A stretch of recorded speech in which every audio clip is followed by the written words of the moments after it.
কারো কোনো প্রশ্ন আছে কিনা গত ক্লাস নিয়ে? ভাই একটা টাস্ক দিছিলেন যে একটা ডকুমেন্টের মধ্যে বাম পাশে প্রজেক্ট চার্টার আর হচ্ছে ডান পাশে প্রজেক্ট স্কোপ ম্যানেজমেন্টের দুইটা মানে এগুলোর ইগুলা যে কম্পোনেন্ট গুলো কি কি হতে পারে একটু লিখতে। এটার মধ্যে আমি একটা কম্পোনেন্ট দেখলাম হচ্ছে দুইটার মধ্যে স্টেক হোল্ডার্স আছে। এখন কিন্তু ডিফারেন্সটা কি তাহলে? কোথায় পেলেন এটা?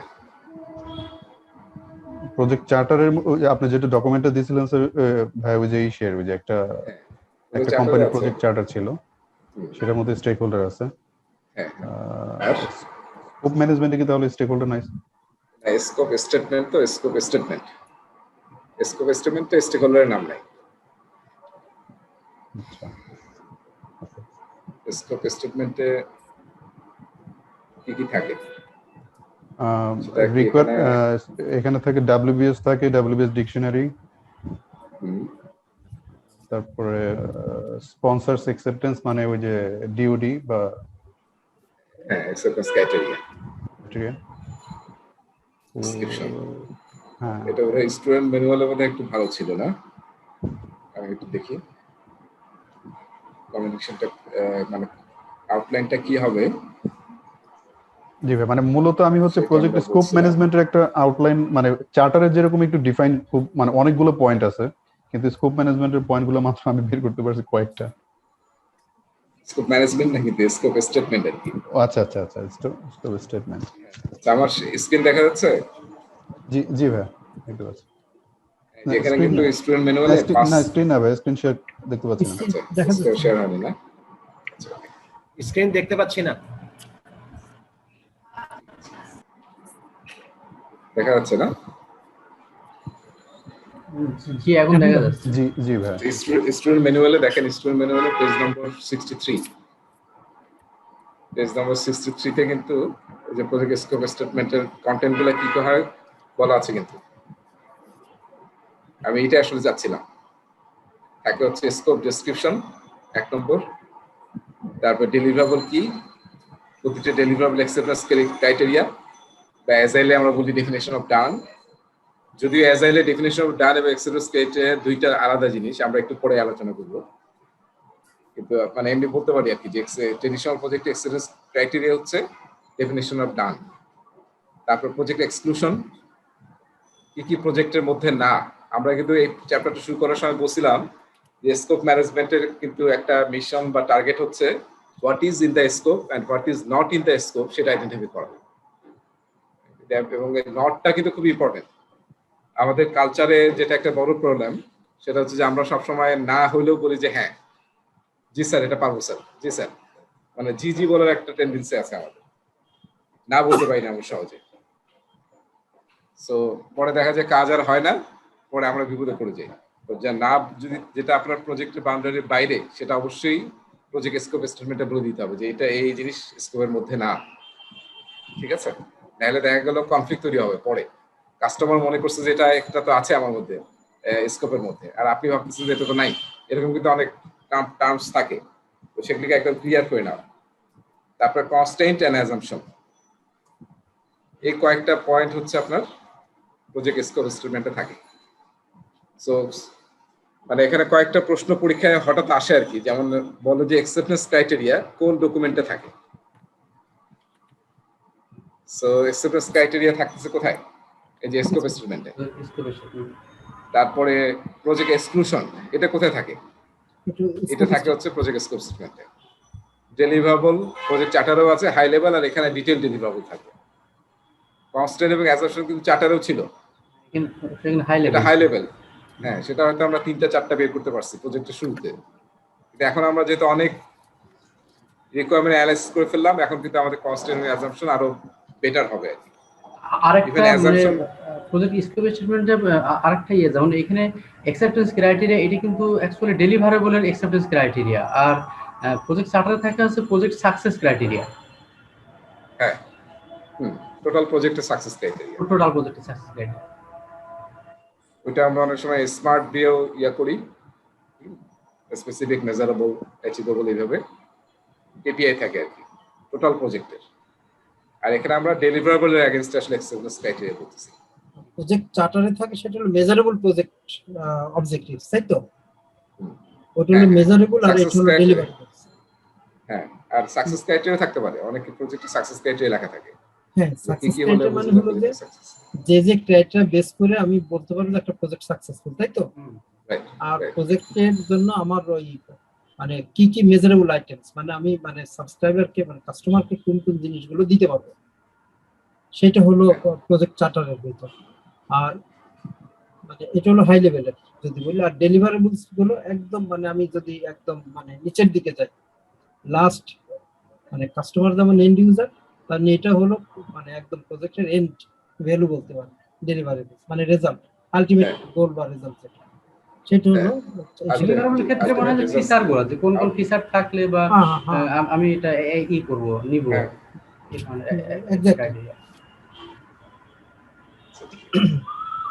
ওকে, তাহলে আমরা শুরু করব হচ্ছে আজকে আমাদের স্লাইডটা হচ্ছে প্রোডাক্ট ব্যাকলগ নিয়ে শুরু করব। আসলাম মানে আমরা ট্রেডিশনাল প্রজেক্টে আলোচনা করে ফেলছি, এবং এই যে প্রজেক্ট স্কোপ স্টেটমেন্টে যে পিএম বকের যে প্রসেসটা ইউজ হয়, প্রসেসটার নাম হচ্ছে ডিফাইন স্কোপ, সেটা থেকে আসলে স্কোপ স্টেটমেন্ট তৈরি হয়। এখান থেকে আমরা পাই আসলে কি পাই, কস্ট বেসলাইন পাই আমরা, তাই না? Schedule baseline, scope baseline, final output কিন্তু হচ্ছে স্কোপ বেসলাইন, এবং স্কোপ বেসলাইনে 5টা জিনিস থাকে, এটা আমরা লাস্ট আলোচনা করছিলাম। আচ্ছা, এখন আমরা আলোচনা করব প্রোডাক্ট ব্যাকলগ দিয়ে, যত গত ক্লাসে শুরু করছিলাম। অ্যাজাইলে আসলে রিকোয়ারমেন্ট, যেমন আমরা ট্রেডিশনাল প্রজেক্ট ম্যানেজমেন্টে রিকোয়ারমেন্ট রাখি হচ্ছে স্কোপ স্টেটমেন্টে, রিকোয়ারমেন্ট ডকুমেন্টেশন রাখি, সেখান থেকে আবার ডিফাইন করে আমরা প্রজেক্ট স্কোপ স্টেটমেন্ট রাখি। আর অ্যাজাইলে কিন্তু একটাই আর্টিফ্যাক্ট ইউজ করা হয়, সেটার নাম হচ্ছে প্রোডাক্ট ব্যাকলগ, যেখানে যত ধরনের রিকোয়ারমেন্ট আছে, ফিচার আছে, যেটাকে ওরা ইউজার স্টোরি হিসাবে কালেক্ট করে, সেটা থাকবে হচ্ছে প্রোডাক্ট ব্যাকলগ। আর প্রোডাক্ট ব্যাকলগ থেকে আমরা যখন ইটারেশন শুরু করি, তখন ইটারেশন প্ল্যানিং মিটিং করি, তাই না? এটা আমরা আলোচনা করছি। ইটারেশন প্ল্যানিং এ আমরা প্রোডাক্ট ব্যাকলগ থেকে কোন কোন আইটেম এই ইটারেশনে ডেলিভারি দিতে পারবো, সেই আইটেমগুলোকে আমরা আলাদা করে নিয়ে এসে ইটারেশন বা আইটারেশন ব্যাকলগ তৈরি করি আমরা, ঠিক আছে? তো সেই ব্যাপারগুলো এখানে আলোচনা করা আছে। প্রোডাক্ট ব্যাকলগ থেকে আমরা ইটারেশন ব্যাকলগ তৈরি করি। আর এটা একটু মনে রাখতে হবে, প্রোডাক্ট ব্যাকলগের প্রতিটা আইটেম, মানে যেহেতু ব্যাকলগের প্রতিটা আইটেমকে বলা হয় পিবিআই, প্রজেক্ট ব্যাকলগ আইটেম। হ্যাঁ, পিবিআই, ঠিক আছে? আচ্ছা, এখন আমরা বললাম যে আসলে অ্যাজাইল টিম রিকোয়ারমেন্ট গ্যাদার করে প্রোডাক্ট ব্যাকলগে, এবং গ্যাদার যেটা করে সেটা আসলে ইউজার স্টোরি আকারে করে, গল্প আকারে করে, ঠিক আছে? এবং গল্পর স্টোরি, ইউজার স্টোরি যে ফরম্যাটটা, এখানে অনেকগুলো ফরম্যাট আসলে ইউজ করা হয়, কিন্তু সিম্পলেস্ট যেটা সেটা হচ্ছে এই যে এরকম, as a user name or persona, as a user I want to, অবজেক্টিভটা কি, আমি কি করতে চাই, so that I can, why the objective brings value, I can get the value. So এই ফরম্যাটে কিন্তু রিকোয়ারমেন্টটা কালেক্ট করা হয়, যে as a user, for example আমরা যদি একটা এখানে এক্সাম্পল দিই, যে যেমন আমি বাড়ি বানাতে চাই, বাড়ি বানানোর একটা কথা আমি এরকম বলতেছি, as a resident I want to get a say baranda so that I can enjoy the এটা কি বলবো আমরা, সাউথ উইন্ড নাকি দক্ষিণের বাতাস যেতে পেতে পারি। হ্যাঁ, দেখেন এটা সাউথ ব্রিজ, রাইট? তো সাউথ ব্রিজ আমরা যেতে, so that I can get south bridge, I can enjoy south bridge, I can have south bridge. So as a resident বা as a home owner, I want to have a বারান্দা, so that I can enjoy south breeze. বুঝতে পারছি? তাহলে এখানে ইউজারের নাম হচ্ছে আমার ওনার, আমি কি করতে চাই, what I want to do by this feature or by this facility, এবং সেটা আমাকে কি ভ্যালু দিবে, লাস্টে কিন্তু ভ্যালু বলতেছি আমরা। সো ট্রেডিশনাল প্রজেক্টের রিকোয়ারমেন্ট কালেকশন এবং অ্যাজাইলের রিকোয়ারমেন্ট কালেকশনের মধ্যে বিরাট একটা পার্থক্য হচ্ছে, এখানে প্রতিটা লাইনে, প্রতিটা রিকোয়ারমেন্টে আমরা we are trying to identify value, সে কি করবে শুধু এটা না, এইটা করলে তার কি ভ্যালু অ্যাড হবে, কি বেনিফিট সে পাবে। দ্যাটস ওয়াই ইউজার স্টোরি মানে কি ফ্যান্টাস্টিক একটা টুল অ্যাজাইল ইউজ করা হয়, যেটা দেখবেন যে মানে একটু ইন্টারনেট ঘাটাঘাটি করলে দেখবেন যে এটা আসলে কেন এত, এবং আমাদের স্টুডেন্ট ম্যানুয়ালে খুব সুন্দরভাবে লেখা আছে যে আসলে প্রতিটা রিকোয়ারমেন্টের সাথে তারা ভ্যালু অ্যাড করে। আমাদের পুরা এবার যে সবকিছু চেঞ্জ হলো পিএমবকের হবে যেটা সামনে আরো, আর স্টুডেন্ট ম্যানুয়ালে আমরা অনেক চেঞ্জ পাচ্ছি, সেটাতে কিন্তু টার্গেটই করা হচ্ছে এটা যে আমরা যাতে শুধু ফোকাস না করি যে প্রজেক্টের ডেলিভারেবল আউটপুট, এটা না, আসলে ভ্যালু, বেনিফিট, এন্ড ইউজার যাতে বেনিফিট বা ভ্যালু পায়। তো এইভাবে প্রতিটা ফিচার বা প্রতিটা রিকোয়ারমেন্ট এইভাবে কিন্তু ওরা কালেক্ট করে, এবং এই একটা আইটেমকে আমরা পিবিআই বলতেছি। প্রোডাক্ট ব্যাকলগে এরকম ডিফারেন্ট আইটেম থাকে। আর আমরা মনে আছে যে আমরা একটা যে স্টোরি প্ল্যানিং পোকারের করছিলাম না, প্ল্যানিং পোকারের যে গেম খেলি আমরা, তখন এই ইউজার স্টোরি কিন্তু আমরা এস্টিমেট করি স্টোরি পয়েন্টে, এবং ফিবোনাচ্চি সিকোয়েন্স আমরা তখন ইউজ করি যে একটা স্টোরির সাইজ কি 3 নাকি 5 নাকি 8 নাকি 13 নাকি 21। সো যত বড় সেটা তত কমপ্লেক্স, সেটা তত বেশি এফোর্ট লাগবে, এবং সেটার মধ্যে তত বেশি রিস্ক বা পিটফল থাকতে পারে। এইভাবে একটা স্টোরিকে ওরা সাইজিং করে বা এস্টিমেট করে। সো ট্রেডিশনাল প্রজেক্ট ম্যানেজমেন্টে আমরা একটু পরে আজকে পড়বো যে কিভাবে দেখবো যে এস্টিমেশন করা হয়, সেটাকে আমরা বলি অ্যাবসলিউট এস্টিমেশন। হ্যাঁ, যেমন আমরা করি হচ্ছে অ্যানালগাস এস্টিমেশন, আমরা করি বটম আপ, তারপরে টপ ডাউন, এরকম নানান ধরনের এস্টিমেশন করি। কিন্তু অ্যাজাইলে করা হয়, কি করা হয় মনে আছে? কি এস্টিমেশন করা হয়? রিলেটিভ এস্টিমেশন করা হয়, রাইট। এবং আমরা স্টোরি পয়েন্ট ইউজ করি যেটা ইউনিটলেস, হ্যাঁ, কোনো ইউনিট প্রেজেন্ট করে না। সো এখানে দেখেন একটা ইউজার স্টোরির চেহারাটা কেমন হয়। আমি একটা জাস্ট, ওরা তো আমি বলছিলাম যে ওরা ইন্ডেক্স কার্ডে করে বা নোট, তাই না, নোট পোস্টের নোটে করে। এরকম একটা ছোট পোস্টের নোটে কি লিখলাম আমি, দেখেন মেইন টাইটেলটা কি আমার স্টোরি, সুইচ উইপন্স ওয়াইল স্প্রিন্টিং। এটা আসলে একটা গেম ডেভেলপ করা হচ্ছে, ফাইটিং এর গেম। অনেকে ওদের গেম মানে খেলেন না, হয়তো এখনো খেলেন, মানে ফাইট করে, যে গুলি করে। আমি যখন দৌড়াতে থাকবো তখন যাতে উইপন চেঞ্জ করার জন্য আমার ইনভেন্টরি দেখতে না হয়, আমি অটোমেটিকলি অন্য কি টিপে অন্য অ্যাভেলেবল ইয়াতে চলে যাব, আর্মসে চলে যাব। আমি স্টোরিটা কিভাবে লিখতেছি, অ্যাজ এ প্লেয়ার, রোল হচ্ছে player, I want to switch between my equipped weapons while sprinting so that I don't have to stop to see my inventory. ঠিক আছে? সো এখানে দেখেন ডান দিকে যেটা লেখছে, এটা হচ্ছে কি লেখছে, এটা এই স্টোরিটার সাইজ কত, 2 পয়েন্টস। টিম ডিসাইড করছে এটা 2 পয়েন্ট। আর অনেক জায়গায় এটার এই পাশে লেখা হয় হচ্ছে প্রায়োরিটিটা, এটা কি 1 নম্বর প্রায়োরিটির কাজ স্টোরি, নাকি 2 নম্বর, নাকি 3 নম্বর। এই কর্নারে লেখা হয় প্রায়োরিটি, আর এই কর্নারে লেখা হয় size of this user story. Team যখন কাজ করবে তখন এটা করতে তাদের আসলে কত কি পরিমাণ স্টোরি পয়েন্ট লাগবে, ঠিক আছে। আর এইটার পিছনে, এই কার্ডটার পিছনে লেখা থাকে হচ্ছে অ্যাকসেপ্টেন্স ক্রাইটেরিয়া। অ্যাজাইলে এই প্রতিটা স্টোরির এগেইনস্টে অ্যাকসেপ্টেন্স ক্রাইটেরিয়া মেজার করা হয়।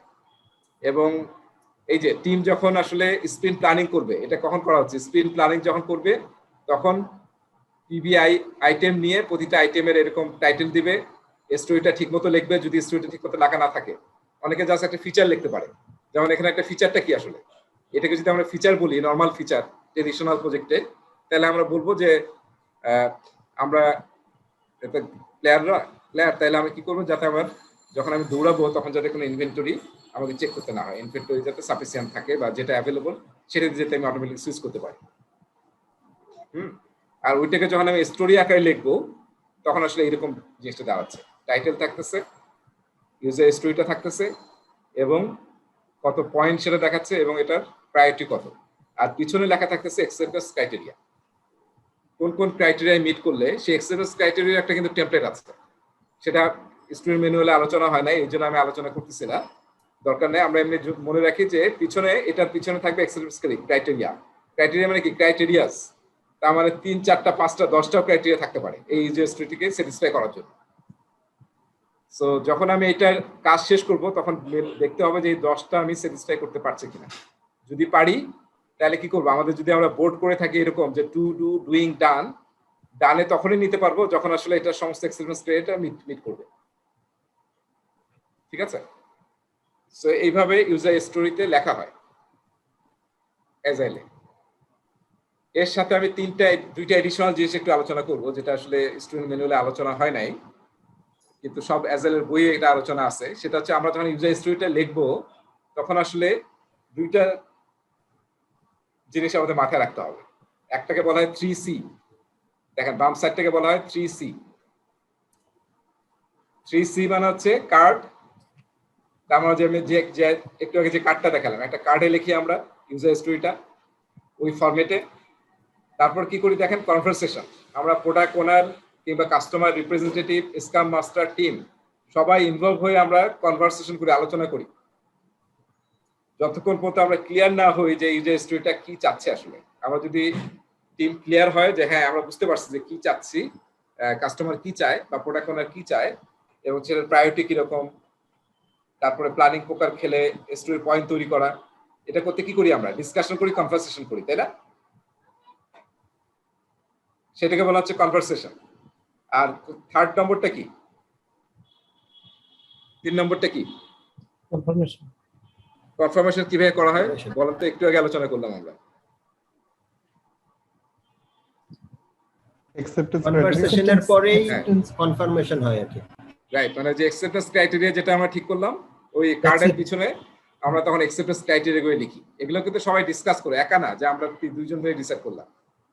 কাস্টমারকে থাকতে হবে, কারণ কাস্টমার যদি অ্যাকসেপ্টেন্স ক্রাইটেরিয়া না বলে তাহলে তো কে অ্যাকসেপ্ট করবে? অ্যাকসেপ্ট করার সময় সে তো বলবো যে এটা হয় নাই। সেই জন্য কাস্টমার বা কাস্টমার রিপ্রেজেন্টেটিভ, প্রোডাক্ট ওনার সবাই এখানে থাকবে এবং তারা ডিসাইড করবে যে কয়টা আইটেম অ্যাকসেপ্টেন্স ক্রাইটেরিয়া মিট করলে আমাদের স্টোরিটা কাস্টমার বা প্রোডাক্ট ওনার অ্যাকসেপ্ট করবে। সেই 3C ইউজ করা হয় যখন আমরা ইউজার স্টোরি নিয়ে কাজ করি এবং প্ল্যানিং এ কাজ করি আমরা। স্প্রিন্ট প্ল্যানিং বা ইটারেশন প্ল্যানিং। এখানে কনভারসেশনটা যেমন প্ল্যানিং এর সময় হয়, তো কনফার্মেশনটা কোন স্টেজে হচ্ছে তাহলে? হ্যাঁ, প্ল্যানিং এ হ্যাঁ, স্প্রিন্ট প্ল্যানিং এ কাজ হচ্ছে আপনার এই কাজগুলো, ঠিক আছে? কার্ডে লিখবেন, তারপরে যতক্ষণ পর্যন্ত হয় না কনভারসেশন করবেন এবং কার্ডে দেখেন অনেকগুলো আইটেম, টাইটেল ঠিক করতে হবে, তারপরে স্টোরিটা ঠিক হচ্ছে কিনা সেটা ঠিক করতে হবে। আর আরেকটা জিনিস আমাদের এখানে আলোচনায় নাই, যেটাকে বলা হয় অ্যাজ এ স্লাইসিং করা। স্লাইসিং মানে কি? বড় একটা অংশকে আমরা স্লাইস করি না, ছোট ছোট করে ভাগ করা, ছোট ছোট পার্ট করা। যদি দেখা যায় যে স্টোরিটা এত বড়, ধরেন যে প্ল্যানিং প্রকার খেলতে গিয়ে দেখা গেল যে কেউ বলছে এটা 100, হ্যাঁ, বা আমাদের পুরো টিমের ভ্যালোসিটি হচ্ছে 40, কিন্তু এটা সাইজ হচ্ছে 50, 60 বা 80, তার মানে কি এটা তো তাহলে করা যাবে না। তখন কি করি? তোমরা স্লাইস করো, ছোট করো। বা অনেক সময় দুই ধরনের ঘটনা ঘটে। একটা ইউজার স্টোরিতে এমন আছে যেটা আসলে কম্পাউন্ড টাইপ। কম্পাউন্ড মানে কি?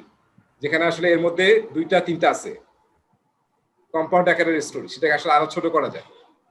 আবার আরেকটা কিছু আছে আবার কমপ্লেক্স, এত জটিল যেটা আসলে একবারে করা মুশকিল, তার চেয়ে আরো একটু ছোট করে আমরা ভাগ করি, তাহলে আমাদের করার সুবিধা হবে। যখন কমপ্লেক্স বা কম্পাউন্ড টাইপ কোনো ইউজার স্টোরি থাকে, সেটাকে সাইজিং করা, সাইজিং বলে বা স্লাইসিং বলে, সেটা কিন্তু একটা কাজ স্প্রিন্ট প্ল্যানিং এর।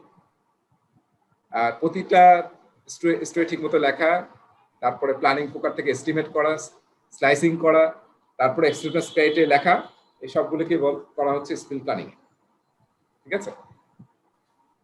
আর যখন আমরা ইউজার স্টোরি লিখবো তখন এই 6টা পয়েন্টও সবাই ইউজ করে, মানে যারা অ্যাজাইল টিমে কাজ করে আর কি। সেটা হচ্ছে প্রতিটা ইউজার স্টোরি যাতে ইন্ডিপেন্ডেন্ট হয়, মানে এমন ইউজার স্টোরি সিলেক্ট করতে হবে। ইন্ডিপেন্ডেন্ট মানে কি? তার মানে একদম এরকম না হয় যে মানে কমপ্লেক্স টাইপের যাতে একটার সাথে একটা লেজুর লাগানো হবে, এরকম যাতে না হয়। ওইভাবে আসলে ছোট ছোট স্মল ইউজার স্টোরি তৈরি করতে হবে। নেগোশিয়েটেবল হয়, যেটাকে আমরা কনভারসেশন বলতে চাই, মানে সবাই মিলে নেগোশিয়েট করে যেতে আমরা ডিসাইড করি। অবশ্যই যাতে ভ্যালুয়েবল হয়, ঠিক আছে? আমরা একটু আগে বললাম যে ভ্যালু থাকে, so that I can, so valuable যাতে হয়। এমন কোনো ইউজার স্টোরি করলাম যেটা কোনো ভ্যালু ক্রিয়েট করে না, সেটা তো হলো না। এবং যাতে ইউজার স্টোরিটা এস্টিমেট করা যায় স্টোরি পয়েন্টে, সেরকম সাইজ হতে হবে। এত বড় হলো তাহলে করতে পারলাম না, বা অনেকে 0 দেখালো। 0 মানে হচ্ছে we are not having enough information. হ্যাঁ, কেউ যদি কার্ড 0 দেখায় তার মানে হচ্ছে we are not having enough information, তাহলে কিন্তু আমি এস্টিমেট করতে পারবো না। এবং যাতে যথেষ্ট পরিমাণ ছোট হয়। মনে আছে আমরা কিন্তু ট্রেডিশনাল প্রজেক্টে যখন ব্রেকডাউন করতেছিলাম, ডিকম্পোজিশন বলে ওইটাকে, তাই না? ডিকম্পোজিশন, প্রজেক্টকে ভেঙে ডাব্লিউবিএস ভেঙে ওয়ার্ক প্যাকেজ, তারপরে আমরা টাস্কে যাব। হ্যাঁ, সো ওয়ার্ক, হ্যাঁ, অ্যাক্টিভিটিতে যাব। এখানে আমরা ইউজার স্টোরি যেটা বলতেছি এটা আসলে ইকুয়ালটি আমরা ট্রেডিশনাল প্রজেক্টে বলতে পারি ওয়ার্ক প্যাকেজ। এটা একটু মনে রাখি, অ্যাজাইলে যেটাকে ইউজার স্টোরি বলি আমরা, that is actually equivalent to work package of traditional project management. আমরা যখন ওয়ার্ক প্যাকেজকে ভেঙে কাজ বানাবো, এই যে ইউজার স্টোরিকে ভেঙে ওরা কাজ বানাবে, যে এই যে প্লেয়ারের যে স্টোরিটা এই যে এখানে বামে দেখাচ্ছে, মানে আগের স্লাইডে আছে, ওইটা করতে কি কি কাজ করতে হবে আমাদের। এখানে হয়তো গ্রাফিক্স এর কাজ করতে হবে, কোডিং এর কাজ করতে হবে, ঠিক আছে, তারপরে ডিজাইনের কাজ করতে হবে, তারপরে ডেটাবেস ডিজাইন করতে হবে। এগুলো কিন্তু সব টাস্ক। সেই টাস্কগুলোকে আমরা তখন এই প্ল্যানিং স্টেজে কিন্তু আবার এই এক একটা ইউজার স্টোরি ভেঙে টিম আবার ডিসাইড করবে যে কি কি কাজ করতে হবে। টাস্ক অ্যাক্টিভিটি ইউজার স্টোরির নিচে আসে। আর সিমিলারলি ট্রেডিশনাল প্রজেক্ট ম্যানেজমেন্টে ওয়ার্ক প্যাকেজের নিচে টাস্ককে আমরা ব্রেকডাউন করি। সো ওয়ার্ক প্যাকেজকে কিন্তু আমরা বলি একদম স্মলার কম্পোনেন্ট, যেটাকে আর ব্রেকডাউন করা ঠিক হবে না, তাই না? আমি বলছিলাম মানে এক্সেসিভ যাতে ব্রেকডাউন না করি, যেখানে গিয়ে আমরা ইজিলি এস্টিমেট করতে পারি। মনে আছে আমাদের ওয়ার্ক প্যাকেজকে এস্টিমেট করতে পারি, রিসোর্স কত লাগবে বুঝতে পারি, টাইম কত লাগবে বলতে পারি, কস্ট কত লাগবে, কোয়ালিটি কি কি, রিস্ক কি কি, তারপরে আমরা ব্রেকডাউন করার দরকার নেই। সেরকমই অ্যাজাইলও সেম, ইউজার স্টোরিটা যাতে ইন্ডিপেন্ডেন্ট হয় এবং স্মল এনাফ হয় এবং টেস্টেবল। এই যে কনফার্মেশন যে আমরা করতেছি না, হওয়ার পর যদি টেস্ট করে বলতে পারি যে হ্যাঁ দিস ইজ মানে ফিট ফর পারপাস, বা যে জন্য তৈরি করা হচ্ছে সেটা সাকসেসফুলি মেট করার জন্য তৈরি হচ্ছে। তো টেস্টেবলও হতে হবে, মানে অ্যাকসেপ্টেন্স ক্রাইটেরিয়া যাতে থাকে। এই যে এই দুইটা জিনিস খুব ইম্পর্টেন্ট হ্যাঁ অ্যাজাইলে। কিন্তু এই দুইটার কথা একটা কিন্তু আমাদের স্টুডেন্ট ম্যানুয়াল বা কিছুতে নাই, জাস্ট আমরা দুইটা দেখছেন। এটা হচ্ছে 3C, সংক্ষেপে মনে রাখার জন্য সবাই বলে 3C, আর এটা কি বলে ইনভেস্ট। ঠিক আছে, খেয়াল করছেন ইনভেস্ট, কিন্তু এটা এভাবে মনে রাখে আর কি সবাই, ইনভেস্ট। তার মানে আপনি ইউজার স্টোরি যখন লিখবেন তখন এই দুইটা আসলে মাথায় রাখতে হবে। সো আমরা যা জানার জন্য শিখলাম, পরীক্ষার জন্য হয়তো এটা লাগবে না আর কি। আচ্ছা এইবার আসেন এখানে লাস্ট কোথায় স্লাইড, লাস্টের আগে এই যে আমরা ডেফিনেশন অফ ডান নিয়ে তো অনেক কথা বলছি, তাই না? অনেক কথা বলছি ডেফিনেশন অফ ডান নিয়ে। অ্যাজাইল টিমে ডেফিনেশন অফ ডান বলা হয়। স্ক্রিন শেয়ার আছে তো না নাকি? জি প্ল্যানিং এন্ড ম্যানেজমেন্ট চলে গেছে। সো ডেফিনেশন অফ ডান, হ্যাঁ ডেফিনেশন অফ ডান কিন্তু আমরা একটু অ্যাজাইলের পার্সপেক্টিভে চিন্তা করি। অ্যাজাইলে কি করলাম আমরা দেখেন, অ্যাজাইলে আমরা প্রতিটা স্টোরির এগেইনস্টে কি লিখতেছি, এক্সেলেন্স ক্রাইটেরিয়া। হ্যাঁ, আর ডেফিনেশন অফ ডান তার আগে আসলে আমি একটা এটাতে আসি, ডেফিনেশন অফ রেডি। এটা কিন্তু অ্যাজাইলের term, definition of ready, DOR বলা হয়। সংক্ষেপে একটু মনে রাখেন, অনেক সময় পরীক্ষায় DOR আসতে পারে, ডেফিনেশন অফ রেডি। ওই যে আমরা 3C ইউজ করলাম বা ইনভেস্ট ইউজ করলাম, এর উদ্দেশ্য কি আসলে? উদ্দেশ্য হচ্ছে ডেফিনেশন অফ রেডি।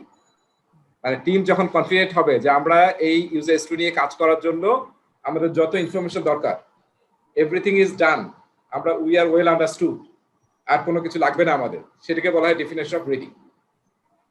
ঠিক আছে, সো তার মানে আমরা যে আইটেমগুলো সিলেক্ট করব, এই ইটারেশনে দেব, ইটারেশন প্ল্যানিং এর সময় সেই আইটেমগুলোর আমাদের ডেফিনেশন অফ রেডি হতে হবে, DOR হতে হবে, যে আমরা এই তিনটা ডেলিভারি দেবো, তিনটা ব্যাপারে উই আর কনফিডেন্ট যে আমাদের যত ইনফরমেশন দরকার that we have already received from product owner or from customer. আর এরপরে আসতেছি আমরা বাকি দুইটা টার্ম। এক্সেলেন্স ক্রাইটেরিয়া তো আমরা বুঝলাম যে ইউজার স্টোরির সাথে থাকে, আর ডেফিনেশন অফ ডান থাকে কি, যেটা আসলে এক্সেলেন্স ক্রাইটেরিয়ার চেয়ে আরো বেশি। হ্যাঁ, যে তার চেয়ে আরো বেশি। এরকম বেশি ধরেন আপনার সিম্পল এক্সাম্পল দেখেন, এরকম যে আমরা ইটারেশন প্ল্যানিং এ তিনটা ডিসাইড করছি যে তিনটা আমরা ইউজার স্টোরি দেব। ঠিক আছে, এবং প্রতিটার এগেইনস্ট এক্সেলেন্স ক্রাইটেরিয়া আছে। ডেফিনেশন অফ ডান কখন ইউজ হবে? যখন আসলে আমরা স্পেন রিভিউ করবো, তাই না? মেইনলি মানে কাস্টমারকে দেখাবো। তো এটা মনে রাখতে হবে যে এখানে এক্সেলেন্স ক্রাইটেরিয়া মানে হচ্ছে প্রতিটা ইউজার স্টোরি বিভিন্ন টেস্টিং ক্রাইটেরিয়া মিট করছে কিনা। আর ডেফিনেশন অফ ডান হচ্ছে এরকম যে আমার আসলে সমস্ত user story excellence criteria meet করছে কিনা। যেমন ফর এক্সাম্পল বলতেছি আমি, সবগুলা ডকুমেন্টেশন করা হয়েছে কিনা, ঠিক আছে, তারপরে সবগুলা প্রোডাক্ট ওনার অলরেডি চেক করে দেখছে কিনা। বুঝতে পারছেন? এই যে এরকম যে আরো কিছু ক্রাইটেরিয়া, এক্সেলেন্স ক্রাইটেরিয়া তার মধ্যে একটা ক্রাইটেরিয়া, তার সাথে আমি বলতেছি ডকুমেন্টেশন হয়েছে কিনা, তারপরে প্রোডাক্ট ওনারকে দেখানো হয়েছে কিনা এবং সে ভেট করছে কিনা। হ্যাঁ, তারপরে এর সাথে কোনো এডিশনাল কোয়ালিটি বা অন্য কোনো রিকোয়ারমেন্ট ছিল সেটা, বা কমপ্লেক্স কোনো রিকোয়ারমেন্ট ছিল ওটা কি দেখানো হচ্ছে কিনা, এরকম 4-5টা মিলে বলা হচ্ছে ডেফিনেশন অফ ডান। তার মধ্যে অ্যাকসেপ্টেন্স ক্রাইটেরিয়া একটা পার্ট, বুঝতে পারছি? সো জিনিসটা যদি সিম্পলি যদি এইভাবে যদি করি যে একটা প্রোডাক্ট যখন কাস্টমারকে বুঝাই দিলাম, তখন তো তার ওই অ্যাকসেপ্টেন্স ক্রাইটেরিয়া তো একটা আছে, সেটা তো মেনলি টেকনিক্যাল বলে। তারপর হলো যে বুঝাই দেওয়ার জন্য যে কাজটা ঠিক মতো হয়েছে কিনা, তার ইনস্টলেশন কেমন হয়েছে, সব জিনিসগুলো একদম এভরিথিং যখন করে কাস্টমার যখন বলে যে হ্যাঁ ঠিক আছে সব ঠিক বুঝে নিলাম, সেটা হলো ডিউটি, তাই তো? হ্যাঁ, রাইট, ঠিক আছে, সেটা হচ্ছে ডেফিনিশন অফ ডান। এখানে ট্রেনিংও থাকতে পারে যে আমার কাস্টমার ট্রেনিং পাইছে কিনা, এটাও ডেফিনিশন অফ ডানের মধ্যে থাকতে পারে। মানে কাস্টমারের কোনো রকম কোশ্চেন থাকবে না যে এটা হয় না ওইটা হয় না এটা হয়। হ্যাঁ, এভরিথিং, ঠিক আছে। সো ডেফিনিশন অফ ডান কিন্তু ব্রডার দেন অ্যাকসেপ্টেন্স ক্রাইটেরিয়া, কারণ ডেফিনিশন অফ ডানের একটা পার্ট হচ্ছে অ্যাকসেপ্টেন্স ক্রাইটেরিয়া, ঠিক আছে। তবে এইটাই কিন্তু আসল আমাদের টার্গেট থাকবে, এটা এটা তো না হলে তো এটা তো হবেই না। আচ্ছা, এরপরে এইটা মিট করলেও অ্যাকসেপ্টেন্স ক্রাইটেরিয়া মিট করলেও কিন্তু ডেফিনিশন ডান নাও হতে পারে, রাইট। স্পিন, এবং সেটা কোথায় করা হয়? ইটারেশন রিভিউতে করা হয়, স্পিন রিভিউতে আমরা mainly definition of done ensure করি। ইটারেশন রিভিউতে আমাদের মনে আছে, তাই না? লাস্ট ইয়াটা স্পিন রিভিউ বা ইটারেশন রিভিউ বলা। আর ভ্যালিডেট স্কোপ, এটা আসলে আমাদের ট্রেডিশনাল প্রজেক্টে একটা প্রসেস আছে পিএমবকে, মানে স্কোপটা ভ্যালিডেট করার জন্য।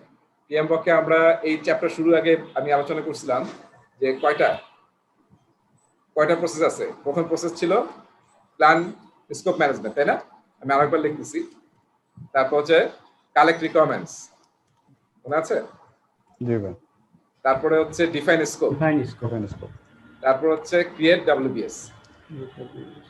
এই চারটে কিন্তু প্ল্যানিং এ। এরপরে বাকি দুইটা আছে, একটা হচ্ছে কন্ট্রোল স্কোপ আর একটা হচ্ছে ভ্যালিডেট স্কোপ। এই দুইটাই কিন্তু হচ্ছে মনিটরিং এন্ড কন্ট্রোল।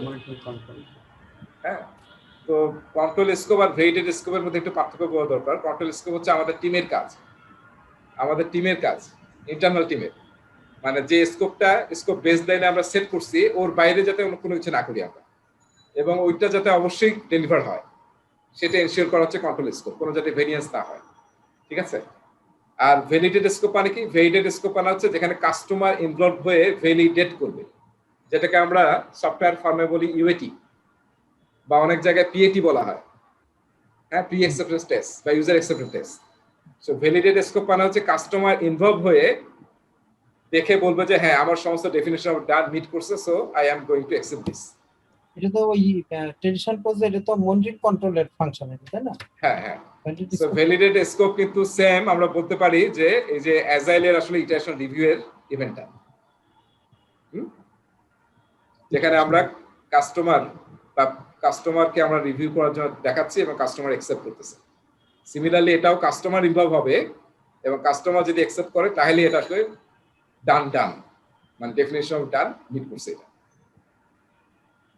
আর এই যে আমরা ইটারেশন রিভিউ বলি বা ভ্যালিডেট স্কোপ বলি, সব জায়গায় কি হতে পারে? ভেরিয়েন্স হতে পারে, কন্ট্রোল স্কোপ ভেরিয়েন্স হতে পারে, মানে আমরা যেটা বেসলাইন করছি তার চেয়ে ফ্লাকচুয়েট করছে কিনা, তার বাইরে চলে গেছে কিনা, বা তার চেয়ে কম ডেলিভারি দিলাম কিনা, সেটা হচ্ছে ভেরিয়েন্স অ্যানালাইসিস স্কোপে। আর ট্রেন্ড অ্যানালাইসিস মানে কি? ট্রেন্ড মানে শুধু ভেরিয়েন্স তো অ্যাট এনি পয়েন্ট বলে, তাই না? ভেরিয়েন্স কি? ভেরিয়েন্স মানে অ্যাট এনি পয়েন্ট ভেরিয়েন্স আমরা বুঝতে পারছি, কিন্তু ট্রেন্ড যখন আমরা দেখি, যেটাকে আমরা রান চার্ট দিয়ে প্রেজেন্ট করতে পারি, যে আমাদের প্ল্যান ছিল যে প্রতি ডেতে আমরা এরকম ডেলিভারি দেবো, কিন্তু আসলে ফ্লাকচুয়েট করে এরকম হয়েছে, তার মানে কি আমরা আসলে ট্রেন্ডটা খারাপ, এরকম হয়ে আবার এই জায়গায় ঠিক আছে, কাছাকাছি গেছে, আবার এই জায়গায় আবার চেঞ্জ হয়ে গেছে। সো সময়ের সাথে যে ভেরিয়েন্স, এটাকে যদি আমরা রান চার্টে প্রেজেন্ট করি তাহলে ওটাকে বলা হয় ট্রেন্ড অ্যানালাইসিস। মানে আমাদের শুধু ভেরিয়েন্স দেখলে হবে না, ভেরিয়েন্স তো অ্যাট অনলি পয়েন্ট বলবে, কিন্তু ট্রেন্ডটা দেখলে আমরা বুঝতে পারবো যে আমরা আসলে পজিটিভ দিকে যাচ্ছি নাকি খালি আমরা ফলোই করতেছি, নেগেটিভই হচ্ছে আমাদের, ঠিক আছে। সো এই কয়েকটা জিনিস কিন্তু আরো অনেক জায়গায় আমরা আলোচনা করবো, ভেরিয়েন্স অ্যানালাইসিস এবং ট্রেন্ড অ্যানালাইসিস, ঠিক আছে। আচ্ছা, এখানে কি অ্যাক্টিভিটি ছিল দেখি আমি একটু দেখি স্টুডেন্ট ম্যানুয়ালে। এই যে প্ল্যানিং ম্যানেজিং স্কোপ, আচ্ছা দেখেন, এই যে এখানে কয়েকটা এক্সারসাইজ আছে। What are some techniques you could use to elicit project requirements? চারটা চুজ করতে বলছে। elicit project requirements মনে আছে, যেটা হচ্ছে কালেক্ট রিকোয়ারমেন্টস অনেকগুলো টুল বলছিলাম আমরা, যে প্রোটোটাইপ করা, স্টোরি বোর্ডিং, এরকম মনে আছে, ফোকাস গ্রুপ। তাহলে এখানে চারটা কি কি হবে? চারটা document analysis, questionnaire, interview and অবজারভেশনটা। ইন্টারভিউ, কোশ্চেনারি, কোশ্চেনারস, এটা না? আচ্ছা, এই যে এরকম যে প্রশ্ন 6টা আছে, তার মধ্যে 4টা সিলেক্ট করতে বলছে, তাহলে আসলে কোন মেথডে যাবেন? গুলো হবে না, যে দুটো হবে কোন না, দুটো হবে না সেটা আগে বের করতে হবে। হ্যাঁ, মানে এটা আমরা বলি মেথড অফ এলিমিনেশন, এমওই নাকি? মেথড অফ এলিমিনেশন, তাহলে ইজি হবে কিন্তু। যেমন ওয়ার্ক ব্রেকডাউন স্ট্রাকচার তো আসলে কোনো টুল না, এটা তো আউটপুট। যখন ক্রিয়েট ডাব্লিউবিএস করি তখন আমরা ডাব্লিউবিএস তৈরি করি।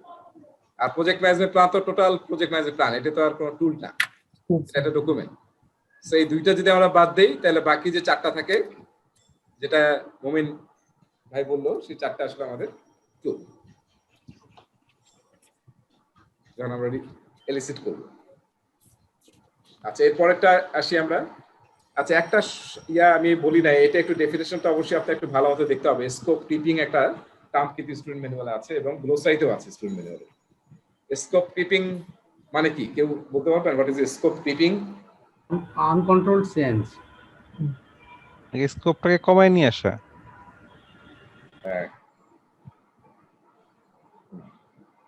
মানে স্কোপ ক্রিপিং মানে হচ্ছে আমাদের যেটা বললো, ডেফিনেশনটা দেখবেন খুব সুন্দর আছে। স্কোপ ক্রিপ হচ্ছে মেইনলি আনকন্ট্রোলড চেঞ্জ, এবং কখন এটা ঘটে? যখন আসলে আমরা কোনো একটা চেঞ্জ রিকোয়েস্ট যখন আসে কাস্টমারের কাছ থেকে, আমরা কি করি? আমরা বেশিরভাগ অনেক ক্ষেত্রে এরকম হয় যে আমরা এই চেঞ্জটার কারণে স্কোপে, টাইমে, কস্টে, কোয়ালিটি এবং রিসোর্সে কি ইম্প্যাক্ট, এই ইম্প্যাক্ট অ্যানালাইসিস না করেই আমরা স্কোপটা বুঝে, আচ্ছা এটা তো ছোট জিনিস, তাহলে লেটস ডু ইট।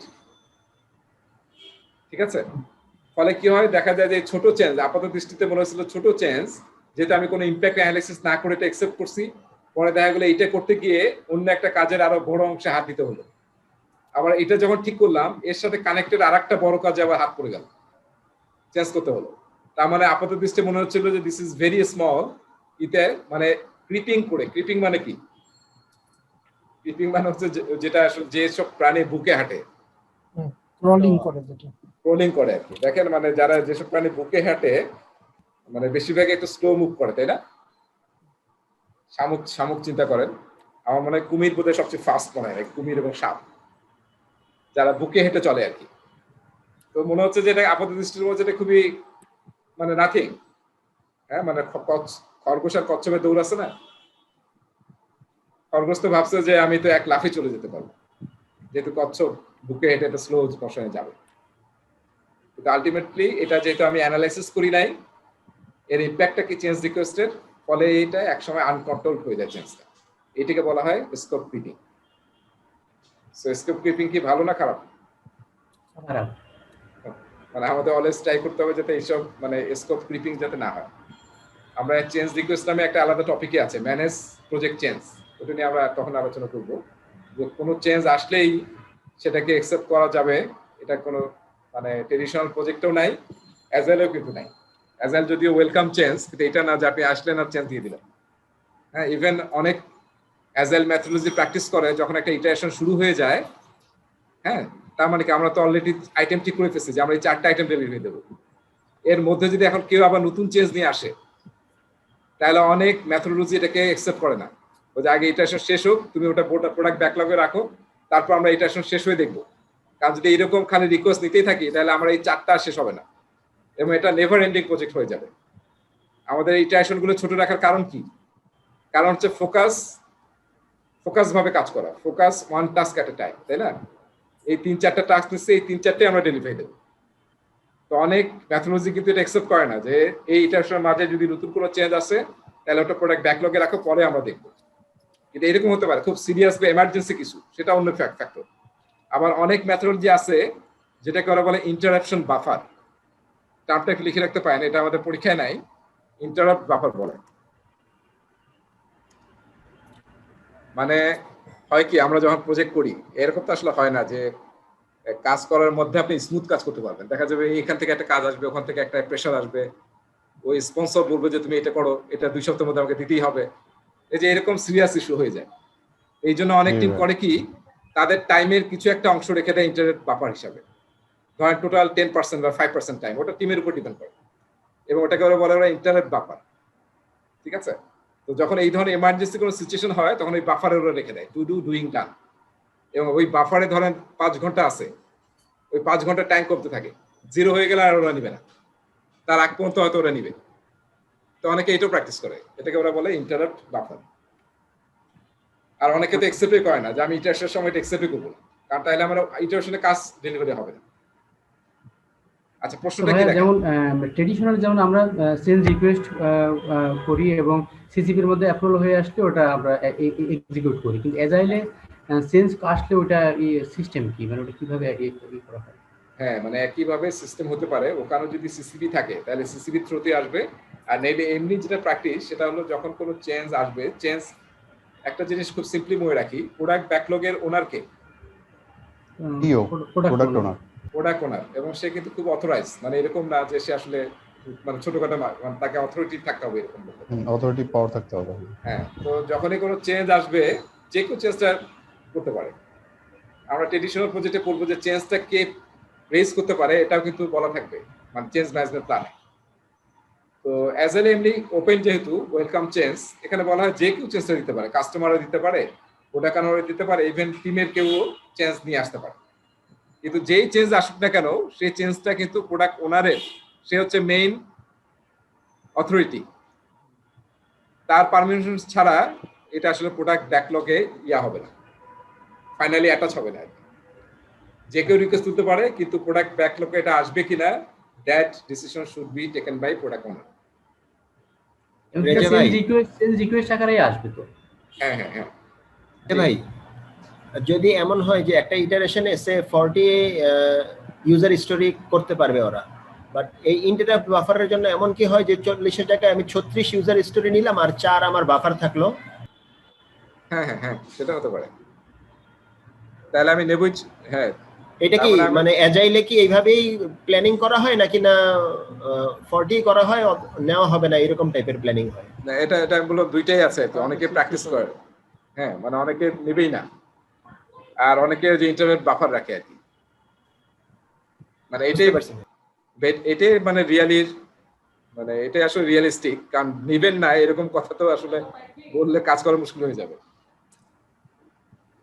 বেটার হচ্ছে যে আপনি জানেন যে আপনার টিমের ক্যাপাসিটি হচ্ছে 40, তাহলে আপনি কি করবেন? যদি রাখেন যে 5টা স্টুডিও আপনি ইন্টারনেট বাফার 35 নিলাম, 35 নিলাম, 5 বাফার, 5 বাফারের জন্য রাখবেন। এইটা যে 5 রাখলেন, কেন রাখলেন? আসলে এর আগে 3-4টা ইটারেশনে দেখছেন যে আপনার আসলে এত স্টোরি পয়েন্টের টাইম নষ্ট হয়ে যায় এই এমার্জেন্সি বিজনে কাজ করতে, সেই জন্য আসলে আপনি আগের হিস্ট্রি থেকে এটা নিচ্ছেন আর কি, যে কত বাফার রাখবেন। বুঝতে পারছি। হ্যাঁ, আচ্ছা, 3 নম্বরটার आंसर কি হবে? ভাই হবে অ্যাকসেপ্টেন্স ক্রাইটেরিয়া আর হচ্ছে স্কোপ ডেসক্রিপশন 2 আর 4। হ্যাঁ, দেখেন সবাই পারছেন এটা। পরীক্ষায় কিন্তু প্রশ্ন আসবে যে আমি যে জন্য বলতেছিলাম যে কন্টেন্ট কি কি প্রতিটা ডকুমেন্টের, এটা যাতে আমরা জানি আর কি, স্পেশালি যে ডকুমেন্টের গুলোর বর্ণনা স্টুডেন্ট ম্যানুয়ালে আছে। তাহলে কি দেখেন আমাদের কি থাকবে? অ্যাকসেপ্টেন্স ক্রাইটেরিয়া থাকবে এবং স্কোপ ডেসক্রিপশন থাকবে। বাজেট থাকবে তো অন্য জায়গায়, শিডিউল থাকবে অন্য জায়গায়, এখানে না। এরপরে লাস্ট দেখি, লাস্ট প্রশ্ন এটা মনে হয় নাকি না আর আছে। লাস্ট দেখি এটা 4 নম্বরটা কি হবে? Minimum viable product MVP. MVP আচ্ছা, হ্যাঁ 3 নাম্বার কি এমভিপি হবে? হ্যাঁ, ঠিক আছে। এমভিপি, আমরা এমভিপি নিয়ে অনেক কথা বলছি। এমভিপি না, স্মলেস্ট কালেকশন অফ ফিচার্স, যেটা কাস্টমার ইউজ করতে পারবে। আচ্ছা, এরপরে 6 নম্বরটা কি দেখেন?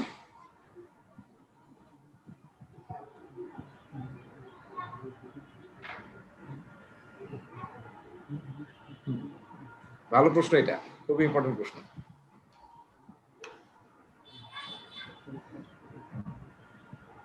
ভাই এটা 4 number, the product backlog is a living artifact that is finished at the end of the product. দেখেন এটা সবাই অ্যান্সারটা, এটা দেখেন এই ব্যাপারে কনসেপ্ট আমাদের একদম ক্লিয়ার হতে হবে। কার কোনো প্রশ্ন আছে কিনা? আমার হচ্ছে 3 number, by the time the business signs off on the project scope statement. Scope আমারও মনে হয় 3 নাম্বার। আমরা এটা নিয়ে বোধহয় আমি কথাও বলছিলাম, ওই যে বলছিলাম প্রোডাক্ট লাইফ সাইকেল আর প্রজেক্ট লাইফ সাইকেল। 3 নাম্বার তো দেখা যাচ্ছে না, দেখা যাচ্ছে না অপশনগুলো আর নিচে আছে মানে কি?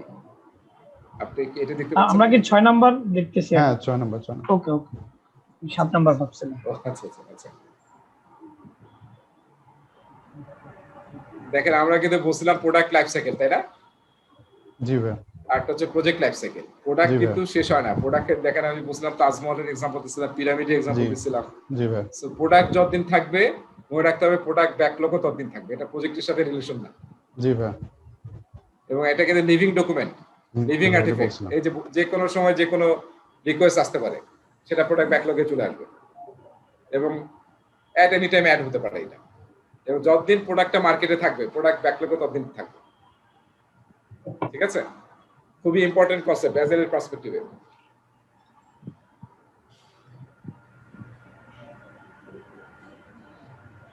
আচ্ছা ঠিক আছে, সো লেটস এখন আমরা যাব যে টপিকটাতে, সেটা হচ্ছে আমি একটা টপিক আসলে একটু সিকোয়েন্স চেঞ্জ করে পড়াবো আর কি।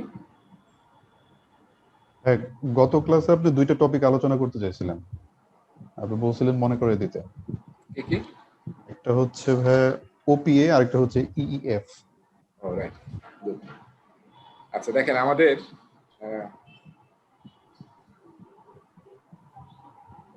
আমরা যেহেতু ডাইরেক্টলি এখন পিএম বক পড়তেছি না, কিন্তু আপনারা আসলে যারা আগে পড়ছেন পিএম বক ভালো, আর অন্যরা আমার মনে হয় আমি কিন্তু বারবার পিএম বকের বিভিন্ন জিনিস রেফারেন্স করতেছি, তো বেটার হয় যারা আমার সাথে পড়তেছেন, আমি জানি না কেউ আমার সাথে কন্টিনিউ করতেছেন কিনা, কেউ কি আছেন যে আমার সাথে পড়তেছেন? মানে আমি যতটুকু করাচ্ছি সেটা অন্তত স্টুডেন্ট ম্যানুয়াল করতেছি আমরা, আমার প্রেজেন্টেশন স্লাইড এবং স্টুডেন্ট ম্যানুয়াল দেখতেছি, এরকম কেউ আছেন নাকি সবাই পিছিয়ে পড়ছেন? পিছিয়ে পড়ছি। গত ক্লাসেরটা মিস হয়েছে, গত ক্লাসেরটা। আচ্ছা, আর বাকি পড়তে পারছো মুসা? মোটামুটি পড়ছো না? কিন্তু কনফিডেন্স আসে নাই। হ্যাঁ, কনফিডেন্স একবারে আসবে না, কনফিডেন্স একটু সময় লাগবে। আপনি তো রিতার বই নিলেন মনে হয়, না? রিতার বই পাইছেন? হ্যাঁ পাইছি। আচ্ছা রিতা, এটা সফট কপিটা দিয়ে দেবো, আমার কাছে সফট কপিটা আছে। সো ওটা আসলে একটা ভালো বই, যেটা অনেকে পিএমটি প্রিপারেশন যেটা পড়ে আর কি। সো আমি কিন্তু বারবার পিএম বকের রেফারেন্স দিচ্ছি, সো যাদের একটা সুযোগ হবে পিএম বকটা আমি বলবো যে অবশ্যই যাতে একবার পড়েন আর কি। পিএম বক তো বের হয় নাই এখন। না না, যেটা আছে এখন সেটাই। স্টুডেন্ট পিএম বক তো আমরা পাই নাই। তাই? আচ্ছা তাহলে আমি শেয়ার করে দেবো এজেন্ট প্র্যাকটিস গাইড এবং পিএম বক দিছি না? প্র্যাকটিস গাইড আর এই স্টুডেন্ট ম্যানুয়ালটা পাইছি। হোয়াটসঅ্যাপে, না হোয়াটসঅ্যাপে পিএম বক শেয়ার করা ছিল মনে হয় নজরুল নাইন, আমি আবার দিয়ে দেবো, মনে হয় শুরুতে ছিল, বা মুসা আবার ফরওয়ার্ড করে দিতে পারে নজরুলকে। এত কিছু পড়লে কি কনফিউজ হয়ে যাব না? বিভিন্ন মানে আমরা স্টুডেন্ট ম্যানুয়াল পড়বো আবার পিএম বক, কনফিউজড? এটা কি রাইট? হ্যাঁ, মানে ওভার নলেজ হয়ে যাবে কিনা? হ্যাঁ, নলেজ ওভারফ্লো না, বন্যা, নলেজের বন্যা হয়ে যাচ্ছে এমন অবস্থা। না, এটা আসলে যদি মনে হয় যে আপনি এখান থেকে বুঝতে পারতেছেন, আপনার কনসেপ্ট ক্লিয়ার, তাহলে আমি বলি না যে ব্যাক করার দরকার আছে। কিন্তু যারা আমরা অনেকে আছে যারা একটু বেশি পড়তে পছন্দ করে আর কি, না পড়লে কনফিডেন্স পায় না, তারা পড়তে পারে। রেজা ভাই, রিতার বইটা কি 9th addition? 10th addition. Reza ভাই, প্রজেক্ট ম্যানেজারের যে 10টা নলেজ আছে, যে 10টা চ্যাপ্টার ইয়েতে পিএম বকে 5 থেকে 14, ওইগুলা পড়লে কি আমার মনে হয় নলেজের এই 10টা আছে। হ্যাঁ, মুসার লাস্টের লাইনটা কেটে গেল, কি বলতেছিল লাস্টে? ওই 10টা আমার মনে হয় একটু পড়লে আমাদের জন্য মানে কনসেপ্ট একটু ক্লিয়ার হবে। হ্যাঁ হ্যাঁ রাইট, মানে একবার পড়লে অনেক জিনিস ক্লিয়ার হবে আর কি। আর আমি যখন বলতেছি সেই সময় পড়লেও আসলে আরো ইজিলি আপনি মানে ধরতে পারবেন আর কি। আচ্ছা, আমরা কিন্তু 1 নম্বর পিএমবকের 1 নম্বর চ্যাপ্টার কিন্তু বেশ ডিটেইল পড়ছিলাম, তাই না? মোটামুটি সবই পড়ছিলাম 1 নম্বর চ্যাপ্টার। সো এখন আমি আসলে যে বিষয়টি নিয়ে আলোচনা করবো এটা আসলে চ্যাপ্টার নম্বর 2 তে আছে পিএমবকের। হ্যাঁ, আর এরকম না যে পিএমবকের চ্যাপ্টার 2 তে আছে এখানে নাই, স্টুডেন্ট ম্যানুয়ালে এটা আছে। আমরা পড়বো হচ্ছে লাস্টে লেসন 5 এ আছে। আজকের পরে আপনারা দেখে নিজেরা একটু দেখে নিতে পারেন। লেসন 5 এ মোস্ট প্রবাবলি সি এবং ডি, টপিক সি এবং ডি, এই দুইটা টপিকে যে আলোচনাগুলো আছে এটা পিএমবকের 2 নম্বর চ্যাপ্টারে আছে। এই চ্যাপ্টারটার নাম আসলে the environment in which project operates. The environment in which project operates. So main concept আমরা একটু আলোচনা করবো আজকে, সেটা হচ্ছে যে প্রজেক্ট, এই যে আমি যদি মাঝখানে প্রজেক্ট বলি তাহলে আমরা কি জানি প্রজেক্টটা আসলে কোথায় হয়? একটা অর্গানাইজেশনের ভিতরে হয়, তাই না? সবাই বুঝতেছি? প্রজেক্ট তো আসলে ইন্ডিপেন্ডেন্ট এরকম কিছু না, এটা আসলে কোন একটা অর্গানাইজেশন এটাকে ইনিশিয়েট করে, একটা অর্গানাইজেশনের জন্য প্রজেক্ট হয়। বা একটা দেশ যদি বলি, দেশের একটা প্রজেক্ট মানে কি? এটা তো আসলে দেশের তো একটা মানে রাষ্ট্র তো একটা অর্গানাইজেশন, হ্যাঁ, বা একটা মিনিস্ট্রি একটা অর্গানাইজেশন। সো অর্গানাইজেশনের ভিতরে প্রজেক্ট হয়। আবার এই অর্গানাইজেশনটা কিন্তু একটা দেশের ভিতরে, তাই না? বা মাল্টিপল দেশ নিয়ে প্রজেক্ট হতে পারে। যাই হোক, এটা আসলে দেশের বাউন্ডারির মধ্যে। আবার এই পুরা দেশ কিন্তু আবার গ্লোবাল একটা এনভায়রনমেন্টের মধ্যে, তাই না? ঠিক আছে, তার মানে কি যখন কোন একটা প্রজেক্ট হবে, এই যে আমি বিভিন্ন কম্পোনেন্টের কথা বললাম, এই সবগুলো আসলে প্রজেক্টে ইম্প্যাক্ট আছে না? যে অর্গানাইজেশন প্রজেক্ট হয় তার কালচার, তার প্রসিডিউর পলিসি, তার হিউম্যান ক্যাপিটালের ক্যাপাসিটি, তারপর সেই অর্গানাইজেশনটা কি জিওগ্রাফিক্যালি ডিসপার্সড কিনা, মানে বিভিন্ন জায়গায় অফিস কিনা, নাকি শুধু একটা ছোট অফিস, এই সব কিছুর উপর প্রজেক্টে ইম্প্যাক্ট আছে না? জি হ্যাঁ আছে। আবার আমি যে দেশে প্রজেক্ট করতেছি সেই দেশের আইন কানুন না মেনে প্রজেক্ট করা যাবে? রেগুলেশনস না মেনে প্রজেক্ট করা যাবে? না, কোনো ওয়ে নাই। আপনি যেই হন না কেন পরে আপনি বিপদে পড়বেন এক সময় যদি আপনি রেগুলেশনস ভায়োলেট করেন, তাহলে সেটা আপনাকে মানতে হবে। তারপরে এখন আপনি যে পৃথিবীতে আছেন তার ক্লাইমেট, কোভিড সিচুয়েশন চিন্তা করেন, এটা কি আমার শুধু বাংলাদেশে? ইট ইজ ইম্প্যাক্টিং দ্য মানে হোল ওয়ার্ল্ড। সেটার ইম্প্যাক্ট কি আপনার প্রজেক্টে নাই? তার মানে global economy, global climate, global weather, environment এবং covid situation having some stake, having some impact on the project.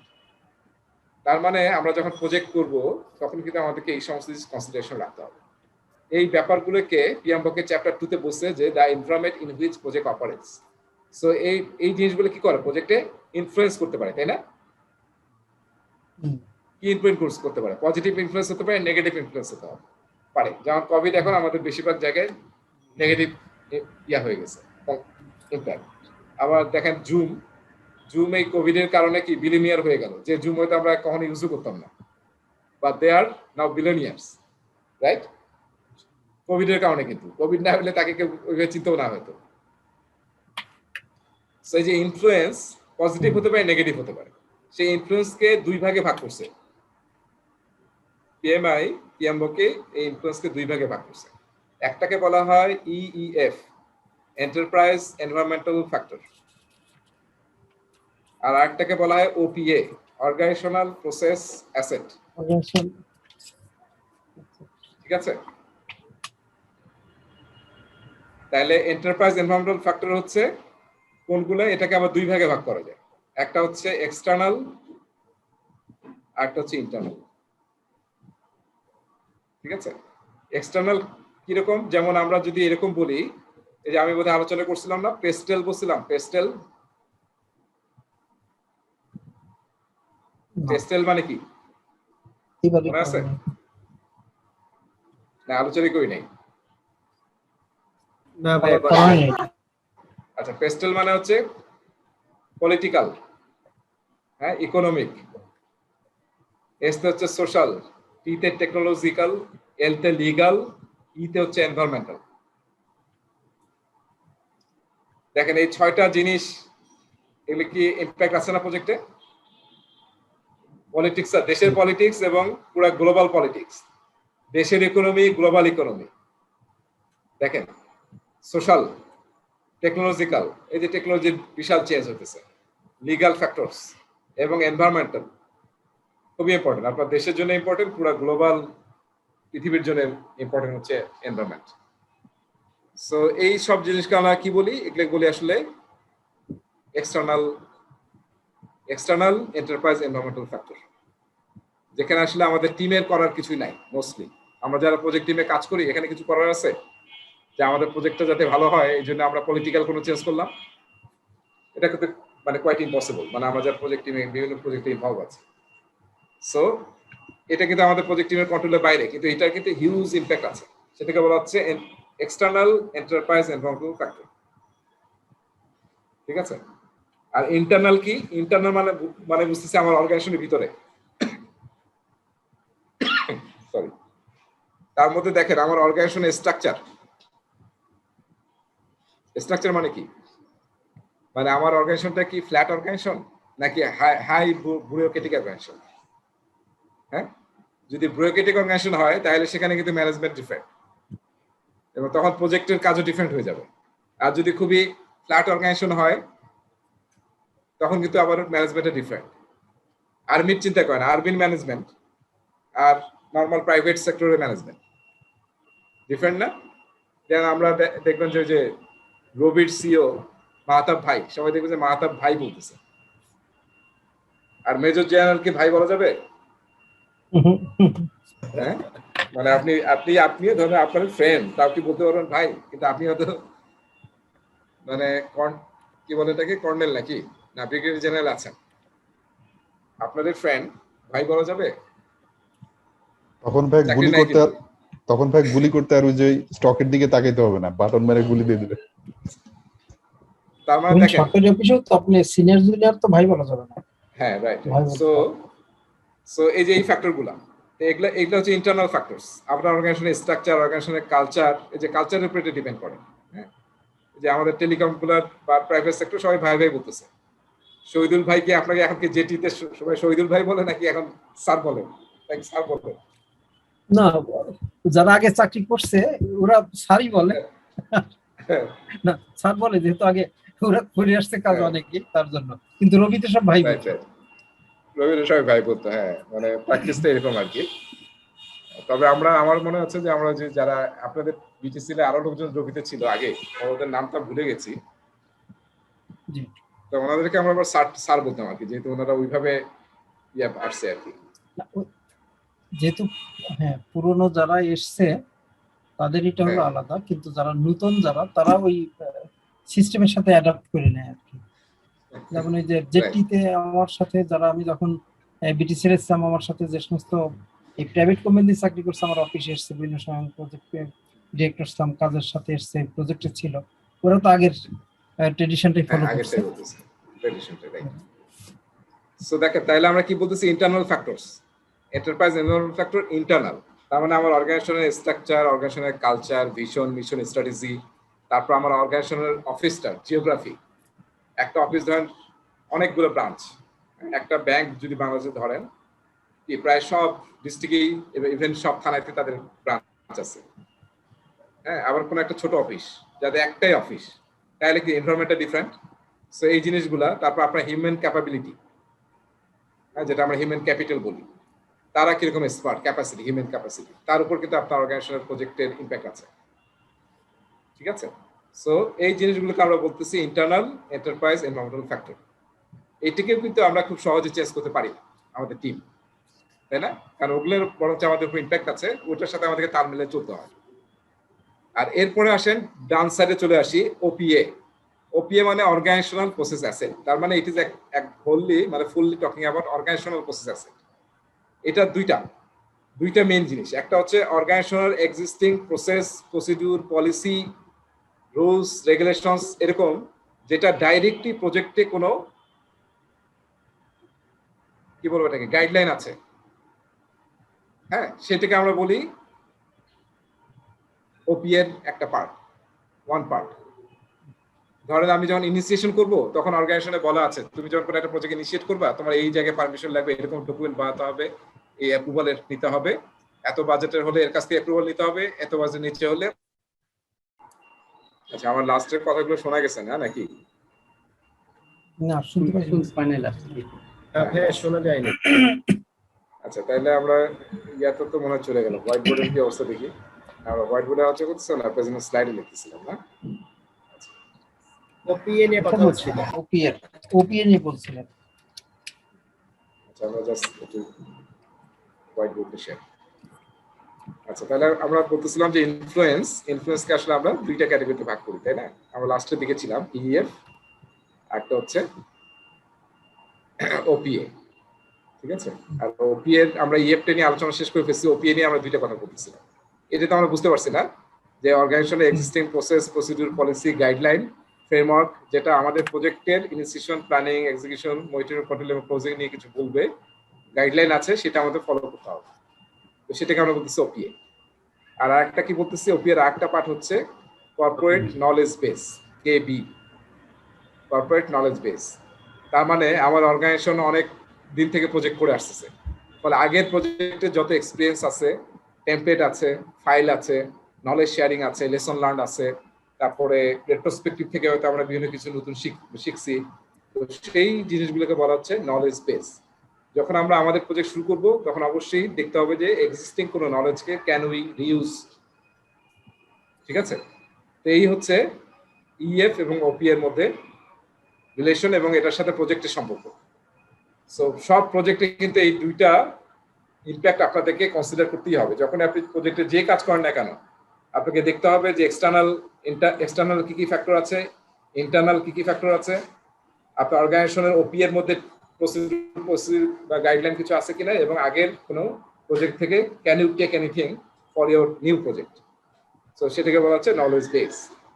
এটাকে অবশ্যই কনসিডার করতে হবে, ঠিক আছে? সো এটা নিয়ে আমরা লেসন 5-এ আবার আলোচনা করব, এবং আমরা যতটুকু আলোচনা করলাম এটা চ্যাপ্টার 2-তে আছে, আপনারা একটু পড়ে নিতে পারেন চ্যাপ্টার 2-তে। হ্যাঁ, পিএম বক্স 6 এর যতটুকু আমি আলোচনা করলাম একটু পড়লেই আপনি দেখবেন যে সব রিলেট করতে পারতেছিলেন।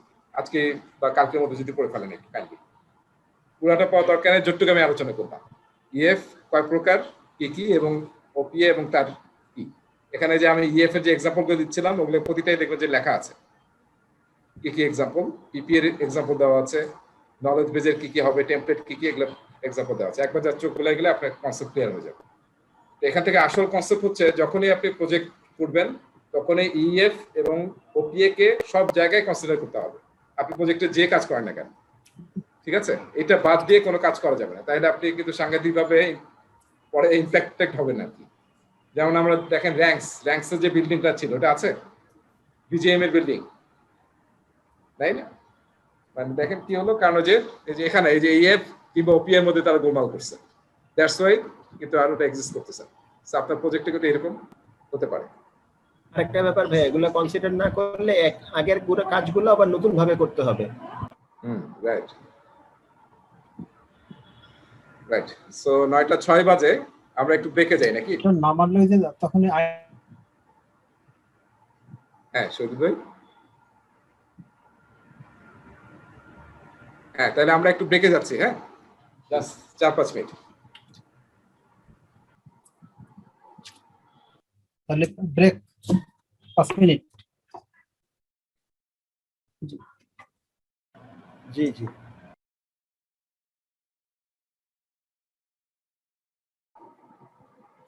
আমরা এখন নতুন চ্যাপ্টার শুরু করব।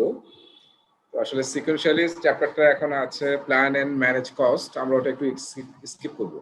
ওটা আমরা আগে করব হচ্ছে প্ল্যান এন্ড ম্যানেজ শিডিউল, আগে টাইম নেওয়ার পর করব। আসলে পিএম বকের সিকোয়েন্সটা তাই ছিল, মানে পিএম বকে 5 নম্বর চ্যাপ্টার হচ্ছে স্কোপ ম্যানেজমেন্ট, তারপর 6 নম্বর চ্যাপ্টার হচ্ছে শিডিউল ম্যানেজমেন্ট, তারপরে হচ্ছে কস্ট চ্যাপ্টার। তো আমরা সেই সিকোয়েন্সটা একটু ফলো করব, কারণ ওটা না হলে একটু বুঝতে সমস্যা হবে। সবাই জয়েন করছি তো না? জি ভাইয়া। গত ক্লাসে 2জন মিস করছিলেন মনে হয়, মমিন আর হচ্ছে মুসা। জি আমি ওটা কভার করছি, মানে আচ্ছা, cover করছেন। এইটা শুনে নিয়েছি, মানে বুঝছি ওটা। হ্যাঁ, কারণ ওইটার উপরে আসলে আজকের শিডিউল এবং কস্ট এবং সব চ্যাপ্টার ডিপেন্ডেন্ট আসলে। আচ্ছা, লেটস স্টার্ট।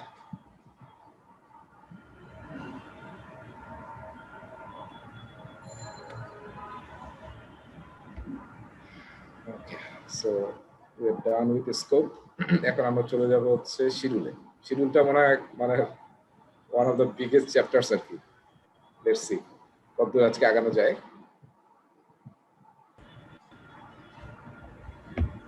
এখন এমনি এমনি কি অবস্থা, মানে বেশি ক্লাস নিলে আবার সবাই ধৈর্য হারা হয়ে যায়। আমার লাস্ট ব্যাচে কত যেন 13টা না 14 না 15টা ক্লাস নিয়েছিলাম, সবাই ধীরে ধীরে ধৈর্য হারা হয়ে যাইতেছিল, পরে লাস্টে খুব স্পিড বাড়ানো লাগছে। ক্লাস বেশি হলে তো ভালো, বেশি শেখা যাবে। না না, আর এখন তো আমরা লকডাউনে বসে বসে পড়বো, আর আচ্ছা ভালোই লাগবে, খারাপ লাগবে না। আচ্ছা, তাহলে দেখেন আমরা টপিক ডি পড়বো। আমি একটু কালারটা চেঞ্জ করে দরকার আছে। হ্যাঁ রাইট, হ্যাঁ আজকে রোজার সময় টাইমিং নিয়ে একটু লাস্টে আলাপ করতে হবে। হ্যাঁ হ্যাঁ রাইট, করতে হবে। আচ্ছা, তাহলে প্ল্যান এন্ড ম্যানেজ শিডিউল নিয়ে আমরা কথা বলতেছি। আমরা দেখেন, আমরা এর আগে আলোচনা করছিলাম ওই যে ওয়ার্ক প্যাকেজ নিয়ে আলোচনা করছিলাম, তাই না? ওয়ার্ক প্যাকেজে ধরেন আমরা একটা পিকনিক করতেছি, জাস্ট সিম্পলি পিকনিকের মধ্যে একটা আইটেম হচ্ছে পিকনিক, আমাদের অ্যানুয়াল পিকনিক, একটা আইটেম হচ্ছে ফুড। ফুড হচ্ছে একটা আইটেম। আর ফুডের মধ্যে আরো যদি আমরা ব্রেকডাউনে যাই, তাহলে আমরা হতে পারে যে একটা ব্রেকফাস্ট থাকতে পারে, খুব সিম্পল ব্রেকফাস্ট, তারপরে হচ্ছে মেইন হচ্ছে ডিনার, বা আমি লাঞ্চ লিখলাম, আর লাস্টে একটা টি থাকবে, তাহলে টি ব্রেক। খাওয়াটা, হ্যাঁ খাওয়াটা নিয়ে আমি কথা বলতেছি। ফুড ওয়ার্ক প্যাকেজ, তার নিচে আমরা 3টা ওয়ার্ক প্যাকেজ নিলাম, ব্রেকফাস্ট, লাঞ্চ এবং টি ব্রেক। আচ্ছা, এখন এই আমরা বলতেছি এটা হচ্ছে ওয়ার্ক প্যাকেজ।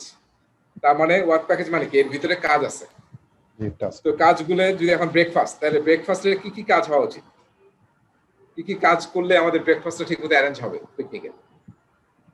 1 নম্বর হতে পারে যেটা আমাদের menu, we have to create menu, তাই না? কি কি মেনু আমাদের আমরা দিতে যাচ্ছি। তারপর হচ্ছে বাই অল দ্য আইটেমস। তারপর হতে পারে packing all the items, cooking, আর ব্রেকফাস্টে কুকিং দরকার নেই। তারপর হচ্ছে সার্ভিং ব্রেকফাস্ট। তাহলে আমি কি লিখলাম, create menu, buy items, package items, pack items and হচ্ছে সার্ভ ব্রেকফাস্ট। সেই যে 4টা অ্যাক্টিভিটি তৈরি করলাম, তাই না? ঠিক আছে, তো শিডিউলিং এর কাজ কিন্তু এটা। শিডিউলিং এর প্রথম কাজ, শিডিউলিং এ আমরা কয়েকটা প্রসেস দেখবো। দেখেন প্রতিটা প্রসেস কি করে এটা বোঝাটা খুব ইম্পর্টেন্ট। হ্যাঁ, আমাদের পিএমবক ফুললি আগের মতো করতে হবে এরকম না, কিন্তু পিএমবকের প্রসেসগুলো বুঝতে হবে। যেমন প্রথম পিএমবকের শিডিউল রিলেটেড প্রসেস হচ্ছে প্ল্যান, শিডিউল ম্যানেজমেন্ট। প্ল্যান করা যে আমরা কিভাবে শিডিউলিংটা করবো, শিডিউলিং কিভাবে ডিফাইন করবো, কিভাবে শিডিউলিংটা ডেভেলপ করবো, এবং থ্রু আউট দ্য প্রজেক্ট কিভাবে শিডিউলিংটা মনিটর এবং কন্ট্রোল করবো, সেটা হচ্ছে প্ল্যান শিডিউল ম্যানেজমেন্ট। এরপরে কি করবো, আমরা ডিফাইন অ্যাক্টিভিটিস করবো। ডিফাইন অ্যাক্টিভিটিস মানে কি, এর আগে আমরা স্কোপ পর্যন্ত কি করছি, ওয়ার্ক প্যাকেজ বানাইছি। এই যে আমি এক্সাম্পল যেটা দেখাচ্ছিলাম, যে আমরা ব্রেকফাস্ট, লাঞ্চ, টি ব্রেক পর্যন্ত করছিলাম আগের চ্যাপ্টারে। এখন আমরা কি করতেছি, প্রতিটা আইটেমকে ব্রেকডাউন করে ডিফাইন অ্যাক্টিভিটিস করতেছি। প্রতিটা ওয়ার্ক প্যাকেজকে টাস্কে চলে গেলাম আমরা। সো পিএমবকে একটা জিনিস মনে রাখতে হবে পিএমআই ইজম হিসাবে, সেটা হচ্ছে যে পিএমবকে আসলে টাস্ক না বলে বলা হচ্ছে অ্যাক্টিভিটি। ঠিক আছে, টাস্ক বলে নাই, সব জায়গায় ওরা শব্দটা ইউজ করছে activity, same thing, but PMBOK prefer করে অ্যাক্টিভিটি শব্দটা। আচ্ছা, এখন ডিফাইন অ্যাক্টিভিটিস। এখন ডিফাইন অ্যাক্টিভিটিস পরে শুধু অ্যাক্টিভিটি কিন্তু আইডেন্টিফাই করলে হবে না। হবে না মিন্স, দেখেন এখানে যে 4টা অ্যাক্টিভিটি আইডেন্টিফাই করলাম, create menu, buy items, pack items and serve items. Sequence লাগবে না আমাদের, কোনটার পরে কোনটা কাজ হবে, তাহলে কিন্তু সব গোলমাল লেগে যাবে। হ্যাঁ, আমরা মানে সব আইটেম না কিনে সার্ভ করা শুরু করলাম, তাহলে অনেকে ফাঁকা প্যাকেট পেয়ে গেল নাকি, there is no food inside. So কি হবে, তার মানে পরের কাজ যেটা করা উচিত আমাদের, সিকোয়েন্স করা উচিত, সিকোয়েন্স অ্যাক্টিভিটিস। সব কাজগুলোকে প্রতিটা ওয়ার্ক প্যাকেজের এবং টোটাল প্রজেক্টের সব কাজগুলোকে সিকোয়েন্সের মধ্যে নিয়ে আসতে হবে, আদারওয়াইজ কিন্তু হবে না কাজ ঠিক মতো। ঠিক আছে, এটাকে আমরা বলতেছি সিকোয়েন্স অ্যাক্টিভিটিস। তাহলে ডিফাইন অ্যাক্টিভিটিস এর মেইন রেজাল্ট কি আসলে? মেইন রেজাল্ট হচ্ছে অ্যাক্টিভিটি লিস্ট। দেখেন এটা বোঝাটা আমাদের খুব জরুরি। অ্যাক্টিভিটি লিস্ট, ঠিক আছে? এই যে এখানে যে 4টা বানালাম, এই 4টা হচ্ছে অ্যাক্টিভিটি লিস্ট। আর এর সাথে সাথে আরেকটা জিনিস বানাতে হয়, সেটা হচ্ছে অ্যাক্টিভিটি অ্যাট্রিবিউট। আমি অ্যাট্রিবিউট লিখলাম। আমাদের মনে আছে ডাব্লিউবিএস ডিকশনারির কথা কি মনে আছে? ডাব্লিউবিএস ডিকশনারি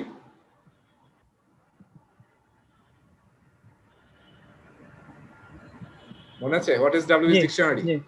ডাব্লিউবিএস ডিকশনারি মানে কি? ওয়ার্ক প্যাকেজ থাকবে, প্রসেস থাকবে। হ্যাঁ, আপনার ডাব্লিউবিএস ডিকশনারিতে কি থাকে আসলে? কন্টেন্টটা কি এর? তার মানে কি হবে, প্রতিটা ওয়ার্ক প্যাকেজের আমরা ওয়ার্ক প্যাকেজে তো কিছু দেখা যাচ্ছে না। ব্রেকফাস্ট বলতে কি বুঝবো? তার মানে ব্রেকফাস্টের মধ্যে কি কি আইটেম থাকবে, তারপর কারা কারা ব্রেকফাস্টটা অ্যারেঞ্জ করবে, কোন সময় ব্রেকফাস্টটা সার্ভ হবে, এই ব্রেকফাস্টটার জন্য কত বাজেট লাগবে, হ্যাঁ ঠিক আছে। তারপরে ব্রেকফাস্টের কাজগুলো কি কি, এই যে 4টা কাজ, এই কাজগুলো সিকোয়েন্স কি, কোনটা প্রিডিসেসর কোনটা সাকসেসর, এই সব জিনিসগুলো থাকবে হচ্ছে ডাব্লিউবিএস ডিকশনারিতে। তো আমরা যখন বলতেছি অ্যাক্টিভিটি অ্যাট্রিবিউট, অ্যাক্টিভিটি লিস্ট মানে কি? আমি শুধু বললাম কি ক্রিয়েট মেনু, তাহলে এটা কিন্তু লিস্ট আইটেম। কিন্তু এই ক্রিয়েট মেনুটাকে যদি আমরা এটাকেও যদি আমরা ডকুমেন্টেড করতে চাই যে ক্রিয়েট মেনু, তাহলে এই মেনুটা কে তৈরি করবে? আমরা হয়তো 2-3 জন মিলে তৈরি করবো এটা, তাই না? তারপর এটা কে কিনতে যাবে, কখন কেনা হবে, কখন প্যাকেটিং করা হবে, এটাকে আমরা নিজে প্যাকেজ করব নাকি কাউকে দিয়ে দেব, সাপ্লায়ার বা ভেন্ডর, যারা আসলে কিনে প্যাকেজ করে আমাদেরকে জাস্ট প্যাকেজ ডেলিভারি দিবে, ঠিক আছে? এবং কখন করা হবে, এবং এই যে অ্যাক্টিভিটিসের, হ্যাঁ, এবং প্রতিটা অ্যাক্টিভিটির আবার আমরা কি করতেছি, আমরা আরো গ্রানুলার লেভেলে চলে যাচ্ছি। ওয়ার্ক প্যাকেজ দেখছিলাম ডিকশনারিতে, আমরা কি করতেছি এখন অ্যাক্টিভিটি লিখতেছি অ্যাক্টিভিটি অ্যাট্রিবিউটে, এবং তারও আবার সেম ভাবে এটার শিডিউল কি, এটার কস্ট কি, এটার বাজেট কি, এটাতে কোনো রিস্ক আছে কিনা, এটার কোয়ালিটি ক্রাইটেরিয়া কি কি, ব্রেকফাস্ট আইটেমস এর, এই সবকিছু কিন্তু আমরা আরো ডিটেল লিখতেছি, এবং যে ডকুমেন্টে লিখতেছি ওটাকে বলা হচ্ছে অ্যাক্টিভিটি অ্যাট্রিবিউট, ঠিক আছে? সো ওখানে যেমন ছিল ডাব্লিউবিএস, এবং ডাব্লিউবিএস কে ইন্টারপ্রেট করার জন্য ডিটেল লেখা হতো ডাব্লিউবিএস ডিকশনারিতে। সিমিলারলি এখানে ডাব্লিউবিএস ওয়ার্ক প্যাকেজকে ভেঙে আমরা বানাইছি অ্যাক্টিভিটি লিস্ট, সেটাকে ডিটেল লেখা হয় হচ্ছে অ্যাক্টিভিটি অ্যাট্রিবিউটে, ঠিক আছে? সো এটা ডিফারেন্ট টাইপ অফ ডকুমেন্ট, যেটা আরো ডিটেল লিখতেছি আমরা একটা অ্যাক্টিভিটির এগেইনস্টে। সো এটা স্যাম্পল কিন্তু আপনাদেরকে শেয়ার করছি যে ডাব্লিউবিএস ডিকশনারির স্যাম্পল কি করা হয় না মনে হয়, তাই না? আমি কি জিপ ফাইল একটা দিছিলাম, একটা জিপ ফাইল দিছিলাম আপনাদেরকে স্টুডেন্টদের জন্য, যেটা পিএমআই দিছে সবাইকে? না না না, ওটা দেয়া হয়নি। আচ্ছা, তাহলে আমি ওটা দেবো, আজকে দেবো, একটু ভুলে গেলে একটু মনে করাই দিয়েন ওই হোয়াটসঅ্যাপে, তাহলে আমি দিয়ে দেবো। ওখানে দেখবেন যে ওটাতে অনেকগুলো ফোল্ডার আছে, এবং আমরা এখন কোন লেসনে আছি? লেসন 2 না? স্টার্টিং দ্য প্রজেক্ট নামে একটা ফোল্ডার আছে, সেই ফোল্ডারে দেখবেন যে অনেকগুলো টেমপ্লেট আছে, সেখানে যে ডাব্লিউবিএস ডিকশনারি অ্যাক্টিভিটি অ্যাট্রিবিউট এই টেমপ্লেট গুলো পাবেন, এবং ওখানে এক্সাম্পল দেখলে বুঝতে পারবেন যে আসলে কোনটাতে কি থাকে। আচ্ছা, এরপরে আমরা কোথায় গেলাম? 3 নম্বর প্রসেস হচ্ছে সিকোয়েন্স অ্যাক্টিভিটিস। এরপরে হচ্ছে আমরা আসলে কোন চ্যাপ্টারে আছি? শিডিউল তৈরি করা, তাই না? Plan and manage schedule. তার মানে আমাদের প্রজেক্টের শিডিউল কি হবে এবং আমরা কিভাবে থ্রু আউট দ্য প্রজেক্টটাকে ম্যানেজ করব। তাহলে আমাদের আসলে সিকোয়েন্স করলাম। আমাদের এখন কি দরকার? এস্টিমেট অ্যাক্টিভিটি, প্রতিটা অ্যাক্টিভিটির ডিউরেশন। এই যে আমরা 4টা কাজ বললাম, ক্রিয়েট মেনু, এটা করতে কত সময় লাগবে, হ্যাঁ, তারপরে বাই করতে কত সময় লাগবে, প্যাকেজিং করতে কত সময় লাগবে, এবং সার্ভ করতে কত সময় লাগবে, এটাকে আমরা বলতেছি প্রতিটা অ্যাক্টিভিটির আমাকে ডিউরেশন বের করতে হবে। আমরা যারা আগের লেকচারে ছিলাম এবং দেখছি, ওখান থেকে কিন্তু আমরা টাইম পেয়ে যাচ্ছি। যেমন এটার টাইম জানি যে এটা আধা ঘন্টা লাগবে, কিনতে আমাদের 2 ঘন্টা লাগবে, প্যাকেজিং করতে 2 ঘন্টা লাগবে, সার্ভ করতে আধা ঘন্টা লাগবে। সো আমরা কিন্তু অটোমেটিকলি ব্রেকফাস্টে কত সময় লাগবে আমাদের পেয়ে যাচ্ছি আমরা। তা আমরা যেহেতু এখন শিডিউল চ্যাপ্টারে আছি, আমাদের এখন ইম্পর্টেন্ট হচ্ছে প্রতিটা অ্যাক্টিভিটির এস্টিমেশন বের করা, তাহলে যাতে আমরা এগ্রিগেট করে পুরো প্রজেক্টের শিডিউল বের করতে পারি। সো এই জন্য আমরা কি করতেছি? 4 নম্বর কাজ, এস্টিমেট অ্যাক্টিভিটি ডিউরেশন। আচ্ছা, এরপরের কাজ কি? সোর্স ভালো, ডেভেলপ শিডিউল। হ্যাঁ, এরপরের কাজটাই হচ্ছে ডেভেলপ শিডিউল। এখন আমাদের হাতে সব ডেটা চলে আসছে, এখন আমরা কি করব, আমরা মেইনলি যে টুলটা ইউজ করি সেটা হচ্ছে সিপিএম, অনেকে জানে ক্রিটিক্যাল পাথ মেথড। হ্যাঁ, নেটওয়ার্ক ডায়াগ্রাম তৈরি করে সিকোয়েন্স করে অ্যাক্টিভিটি ডিউরেশন গুলো বসায় আমরা ক্রিটিক্যাল পাথ বের করি। সেই ক্রিটিক্যাল পাথটাই আমরা বলি প্রজেক্টের শিডিউল। ক্রিটিক্যাল পাথ হচ্ছে the longest path in the network diagram, এবং সেই লংগেস্ট পাথটাকে আমরা বলি প্রজেক্ট শিডিউল। তাহলে আমরা ডেভেলপ শিডিউলে কি পেয়ে গেলাম, শিডিউল বেস দেন পেয়ে গেলাম আমাদের, বুঝতে পারছি? তাহলে এই হচ্ছে এই চ্যাপ্টারে আমরা এইটাই আলোচনা করবো, যেটা পিএমবক এর চ্যাপ্টার নম্বর 6 এবং সবচেয়ে বড় চ্যাপ্টার পিএমবক এর। আর এটার পরে লাস্টে আরেকটা প্রসেস আছে। এই 5টা প্রসেস যে আলোচনা করলাম, কয়টা প্রসেস আলোচনা করলাম এখানে? 1, 2, 3, 4 এবং 5। এই 5টাই হচ্ছে প্ল্যানিং এর, প্ল্যানিং প্রসেস গ্রুপের, যে আমরা এটা বলছি প্ল্যান এন্ড ম্যানেজ শিডিউল। আর লাস্টে একটা আছে কন্ট্রোল এবং মনিটরিং কন্ট্রোলের, সেটার নাম হচ্ছে কন্ট্রোল শিডিউল। তার মানে আমরা যে যখন বেস লাইনটা তৈরি করলাম এখানে, সেই বেস লাইনটা হচ্ছে আমাদের রেফারেন্স পয়েন্ট, প্রতিটা কাজের রেফারেন্স পয়েন্ট, যে কোন কাজটা কখন শুরু হবে, কখন শেষ হবে, কতক্ষণ লাগবে, ঠিক আছে, প্রতিটা কাজের, প্রতিটা ওয়ার্ক প্যাকেজের এবং টোটাল প্রজেক্টের। তো সেইটা আসলে ফ্লাকচুয়েট করতেছে কিনা, কোনো ভেরিয়েন্স আছে কিনা, ট্রেন্ডটা কি, খারাপ ট্রেন্ড নাকি ভালো ট্রেন্ড, নাকি কন্ট্রোল ট্রেন্ড আছে, নাকি আমাদের প্ল্যানটা কোনো কারণে চেঞ্জ করতে হবে শিডিউলটা। হ্যাঁ, আমার সিচুয়েশন হলো যে ব্রেকফাস্ট আমরা দিলাম না, বললাম যে বাসা থেকে ব্রেকফাস্ট করে আসো, হ্যাঁ, মানে এরকম আর কি। সো তখন আমাদেরকে কন্ট্রোল করতে হবে, কন্ট্রোল শিডিউল করতে হবে। তারপর ধরেন শিডিউল আমরা একটা কাজ ধরছিলাম 5 ঘন্টা লাগবে, লাগতেছে গিয়ে দেখতেছি 7 ঘন্টা হয়ে গেছে। তাহলে কি হবে? এই টিক নিয়ে গেলে আমরা যখন আগে রান্না করতাম, এখন আর রান্নার ঝুঁকি কেউ নেয় না, তখন দেখতেন যে রান্না কিন্তু কখনো টাইমলি শেষ হতো না। হ্যাঁ, খাইতে খাইতে 4টা-5টা বেজে গেছে, মাগরিবের ওয়াক্তও খাইছি, মাগরিবের ওয়াক্তও খাইছি, তার মানে আর ডিনার মানে রাতে খাওয়া লাগে নাই আর কি। সো এই যে সেটাকে আমাদের কন্ট্রোল করতে হবে। তাহলে এই হচ্ছে আমাদের প্ল্যান এবং ম্যানেজ শিডিউলের মেইন আসলে জিসটা। এখন লেটস সি, আমরা ভিতরে যাই। কারো কোনো প্রশ্ন আছে এই পর্যন্ত?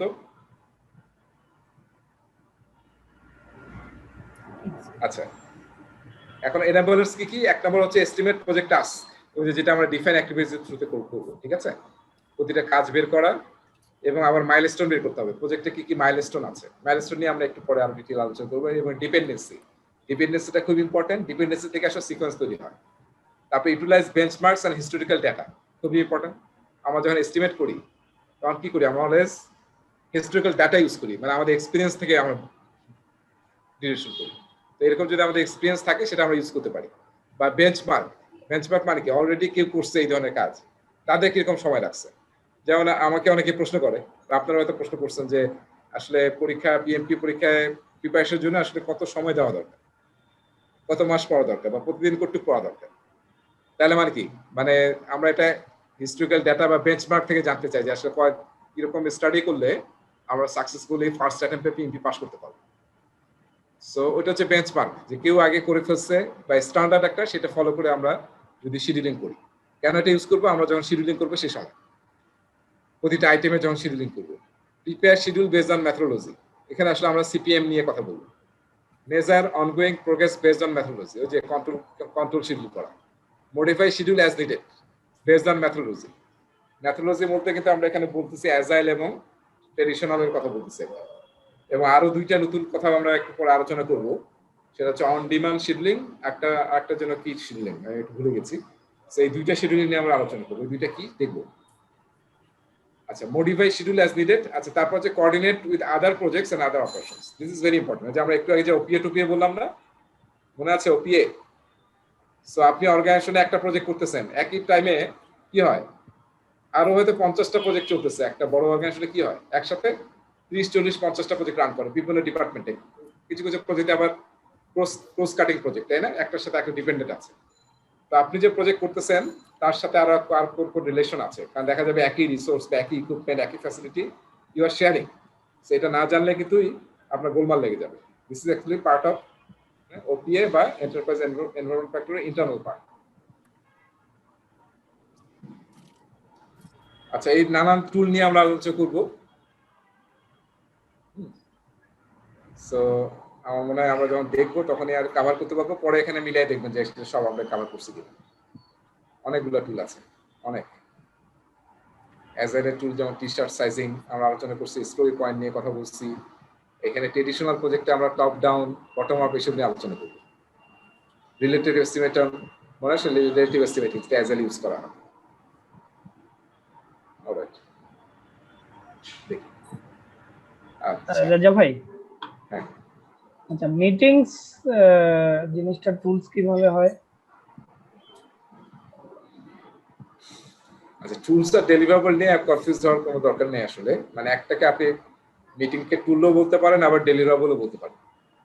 হ্যাঁ, এমনি মিটিং তো টুল একটা, যে আমরা মিটিং করে শিডিউলিং এ প্ল্যানিং করবো না, কোন কাজের কত সময় লাগবে, তখন আমরা কি করবো, মিটিং করবো। সো মিটিং একটা টুল, এবং মিটিংটা কিভাবে ম্যানেজ করবো সেটা একটা টেকনিক আমরা ফলো করবো। হ্যাঁ, ঠিক আছে, এগুলোকে কিন্তু পিএমওকে মানে টুল টেকনিক বলা হয় আর কি। মিটিংস হচ্ছে একটা টুল টেকনিক, যেটা অ্যাপ্লাই করে আমরা প্ল্যানিং করবো, শিডিউলিং ইউজ করবো। আমরা যে আইটিটিও বলছিলাম না, কাপ দিয়ে চা বানানোর কথা বলছিলাম, তাই না? ইনপুট নেব আমরা, টুলস টেকনিক ইউজ করব, ইনপুট, টুলস টেকনিক এবং হচ্ছে আউটপুট। সো আমরা যখন একটা প্রসেস করব, যেমন প্ল্যান করতেছি, ডিফাইন অ্যাক্টিভিটিস, ওয়ার্ক প্যাকেজে ভেঙে ডিফাইন অ্যাক্টিভিটিস করবো। এটা কিসের থ্রুতে করবো আসলে? মিটিং তো আসলে ইনপুটও না আউটপুটও না, মিটিং কি? টুলস এবং টেকনিক।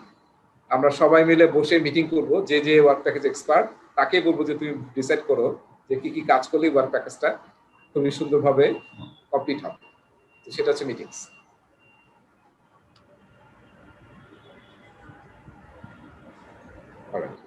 সো প্রজেক্ট শিডিউলের একটা ডেফিনেশন আছে এখানে, সেটা হচ্ছে an output of a schedule model that presents linked activities with planned dates, duration, milestones and resources। সেটাকে আমরা আসলে একটা কমপ্লিট প্রজেক্ট শিডিউল করি, যেখানে মাইলস্টোন থাকে, প্রতিটা অ্যাক্টিভিটি ডিউরেশন থাকে এবং সব অ্যাক্টিভিটিগুলো কানেক্টেড থাকে, তাই না? এবং কোন কাজটা কে করবে সেটাও আমরা আসলে প্রজেক্ট শিডিউলে ম্যানেজ করি, মেনটেন করি। যেটা আসলে এই রিসোর্স পার্টটা আসলে আসবে আসলে কস্টের সাথে ইনভলভমেন্ট আছে। আর ওই যে একটা টাস্ক করতে কি কি রিসোর্স লাগবে, আমি গত ক্লাসে বলছিলাম, তাই না? আমরা কিন্তু ওয়ার্ক প্যাকেজ থেকেই ডিউরেশন পাই, আবার কি কি রিসোর্স লাগবে সেই রিসোর্সের রেট এবং কোয়ান্টিটি যদি জানি, তাহলে কিন্তু আমরা ওই অ্যাক্টিভিটিটার বাজেটও পাই এবং ওয়ার্ক প্যাকেজের বাজেট পাই। সো আমরা, এবং যারা প্রজেক্ট, এই যে এখানে কিন্তু একটা মাইক্রোসফট প্রজেক্টের একটা আউটপুট দেখানো আছে। এগুলো হচ্ছে অ্যাক্টিভিটি লিস্টগুলো, দেখেন এই যে বোর্ড, যেটা বোর্ডগুলো হচ্ছে ওয়ার্ক প্যাকেজ, তার আন্ডারে যেগুলো রেগুলার ফন্টে দেখতেছি এগুলোকে বলা হচ্ছে টাস্ক। মাইক্রোসফট প্রজেক্টে এটাকে টাস্ক বলা হয়, অ্যাক্টিভিটি বলে না। এই যে উপরে টাইটেলও আছে টাস্ক নেম। আর ডান দিকে আমরা দেখতেছি বার চার্ট, প্রতিটা টাস্কের ডিউরেশন অনুযায়ী বার চার্টের লেন্থ হয়, রাইট? এবং ডান দিকে কে ইনভলভ, দেখেন রিসোর্সের নাম বলা আছে, ম্যানেজার, প্রজেক্ট ম্যানেজার, হ্যাঁ, এরকম নাম আছে, কে কোন কাজটা করবে। এটা কিন্তু আমরা যখন শিডিউল তৈরি করি তখন কিন্তু আমরা রিসোর্স প্ল্যানিংও করতে পারি, সেই কথাটাই বলা হচ্ছে আর কি। সো রিসোর্স প্ল্যান সহ বাজেট সহ যখন একটা শিডিউল হয়, সেটা একটা কমপ্লিট শিডিউল হয়। তো আমরা আসলে স্টেপ বাই স্টেপ কাজ করি। প্রথমে আমরা শিডিউলটা তৈরি করি, তারপরে আসলে রিসোর্স প্ল্যানিং করি। আচ্ছা, এখানে একটা কথা বলা হয়েছে, শিডিউল মডেল তৈরি করা হয়।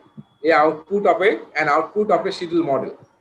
শিডিউল মডেল জিনিসটা কি, এটা বোঝানোর জন্য পিএমওকে একটা ফিগার আছে, যেটা আমি এখানে নিয়ে আসছি, যেটা স্টুডেন্ট ম্যানুয়ালে নাই বা আমাদের প্রেজেন্টেশন স্লাইডে নাই, মানে মেইন প্রেজেন্টেশন স্লাইডে, যেটা আপনাদের সাথে শেয়ার করছি।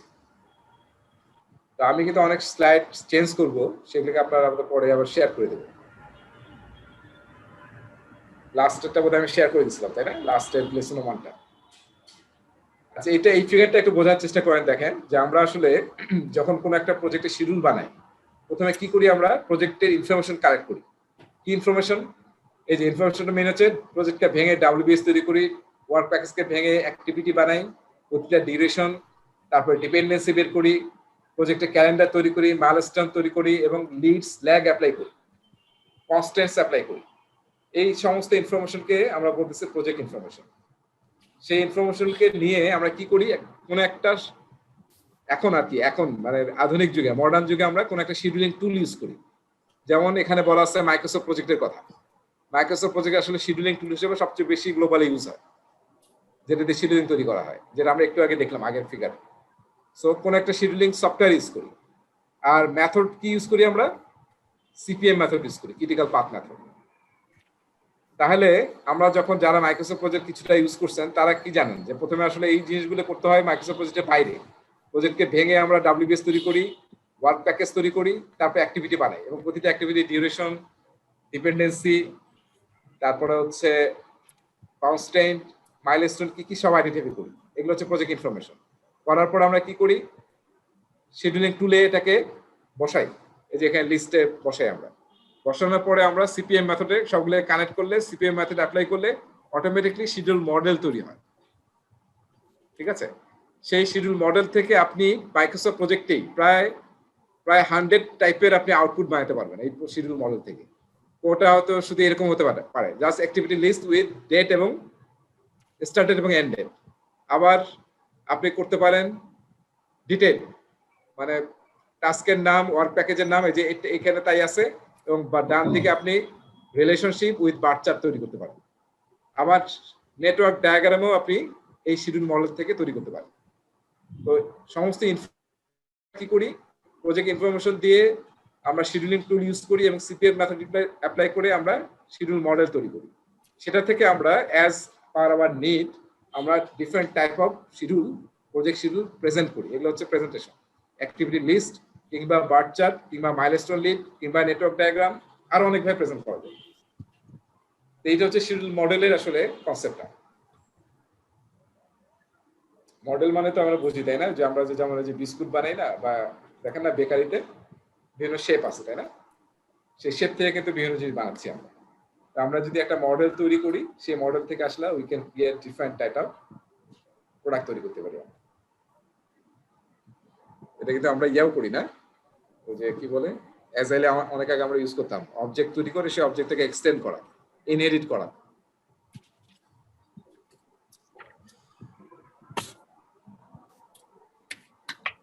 আচ্ছা, তাহলে দেখেন প্রথমটা আমরা অলরেডি জানি বেঞ্চমার্ক এবং হিস্টোরিক্যাল ডাটা।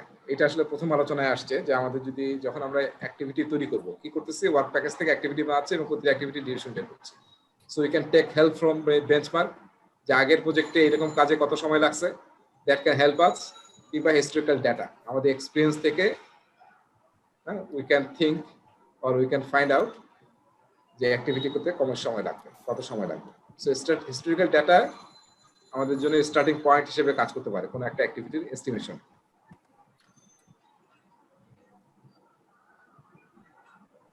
আচ্ছা, প্রথম যে কাজটা, প্রথম প্রসেসটা আমরা কি বলছিলাম, প্ল্যান শিডিউল ম্যানেজমেন্ট।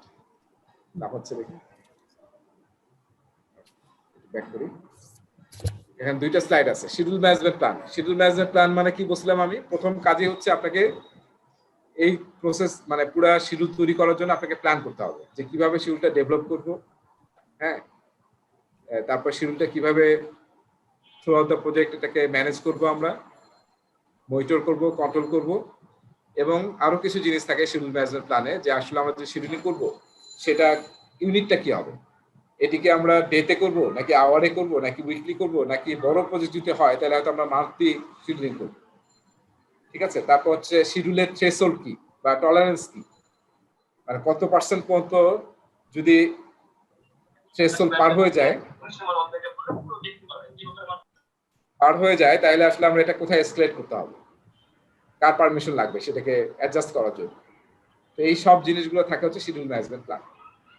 এবং শিডিউল ম্যানেজমেন্ট প্ল্যানের আরেকটা বড় কাজ হচ্ছে যে আমরা দেখলাম যে এখানে শিডিউলকে ডেভেলপ করার জন্য কয়েকটা কাজ করতে হয়। প্রথম হচ্ছে প্ল্যান করা, যেটা আমরা এখন করতেছি, সেই প্ল্যানের আউটপুট হচ্ছে আসলে শিডিউল ম্যানেজমেন্ট প্ল্যান। এখানে আমরা মেইন যে কাজটা করি যে আমাদের ডিফাইন অ্যাক্টিভিটিস আমরা কিভাবে করব, তারপরে হচ্ছে পরের অ্যাক্টিভিটি কি, সিকোয়েন্সিং আমরা কিভাবে করব, তারপরে এস্টিমেট অ্যাক্টিভিটি ডিউরেশন যখন করব তখন কি কি টুল টেকনিক ইউজ করব, প্রতিটার জন্য কি কি টুল টেকনিক ইউজ করব, কি কি টেমপ্লেট ইউজ করব আমরা, এবং যখন ডিফাইন শিডিউল করব তখন আমরা আসলে সিপিএম মেথড ইউজ করব, সেটা কিভাবে ইউজ করব। হ্যাঁ, এই যে আমরা সামনের যে প্রসেসগুলা এই চ্যাপ্টারের এই নলেজ এরিয়ার, সেই প্রসেসগুলা কিভাবে করব তার গাইডলাইনও থাকে হচ্ছে শিডিউল ম্যানেজমেন্ট প্ল্যান। এই কথাটা এখানে বলা আছে, describe how activities will be defined and progressively elaborated, identify the scheduling method, যে আমরা বললাম আমরা সিপিএম ইউজ করব, শিডিউলিং টুল আমরা ডিসাইড করলাম আমাদের প্রজেক্টের জন্য মাইক্রোসফট প্রজেক্ট ইউজ করব, determine the format of the schedule, আমরা শিডিউলটা কিভাবে প্রেজেন্ট করব, গান চার্ট নাকি শুধু অ্যাক্টিভিটি লিস্ট, কিভাবে করবো আমরা, নাকি নেটওয়ার্ক ডায়াগ্রাম, নানান ভাবে আমরা করতে পারি।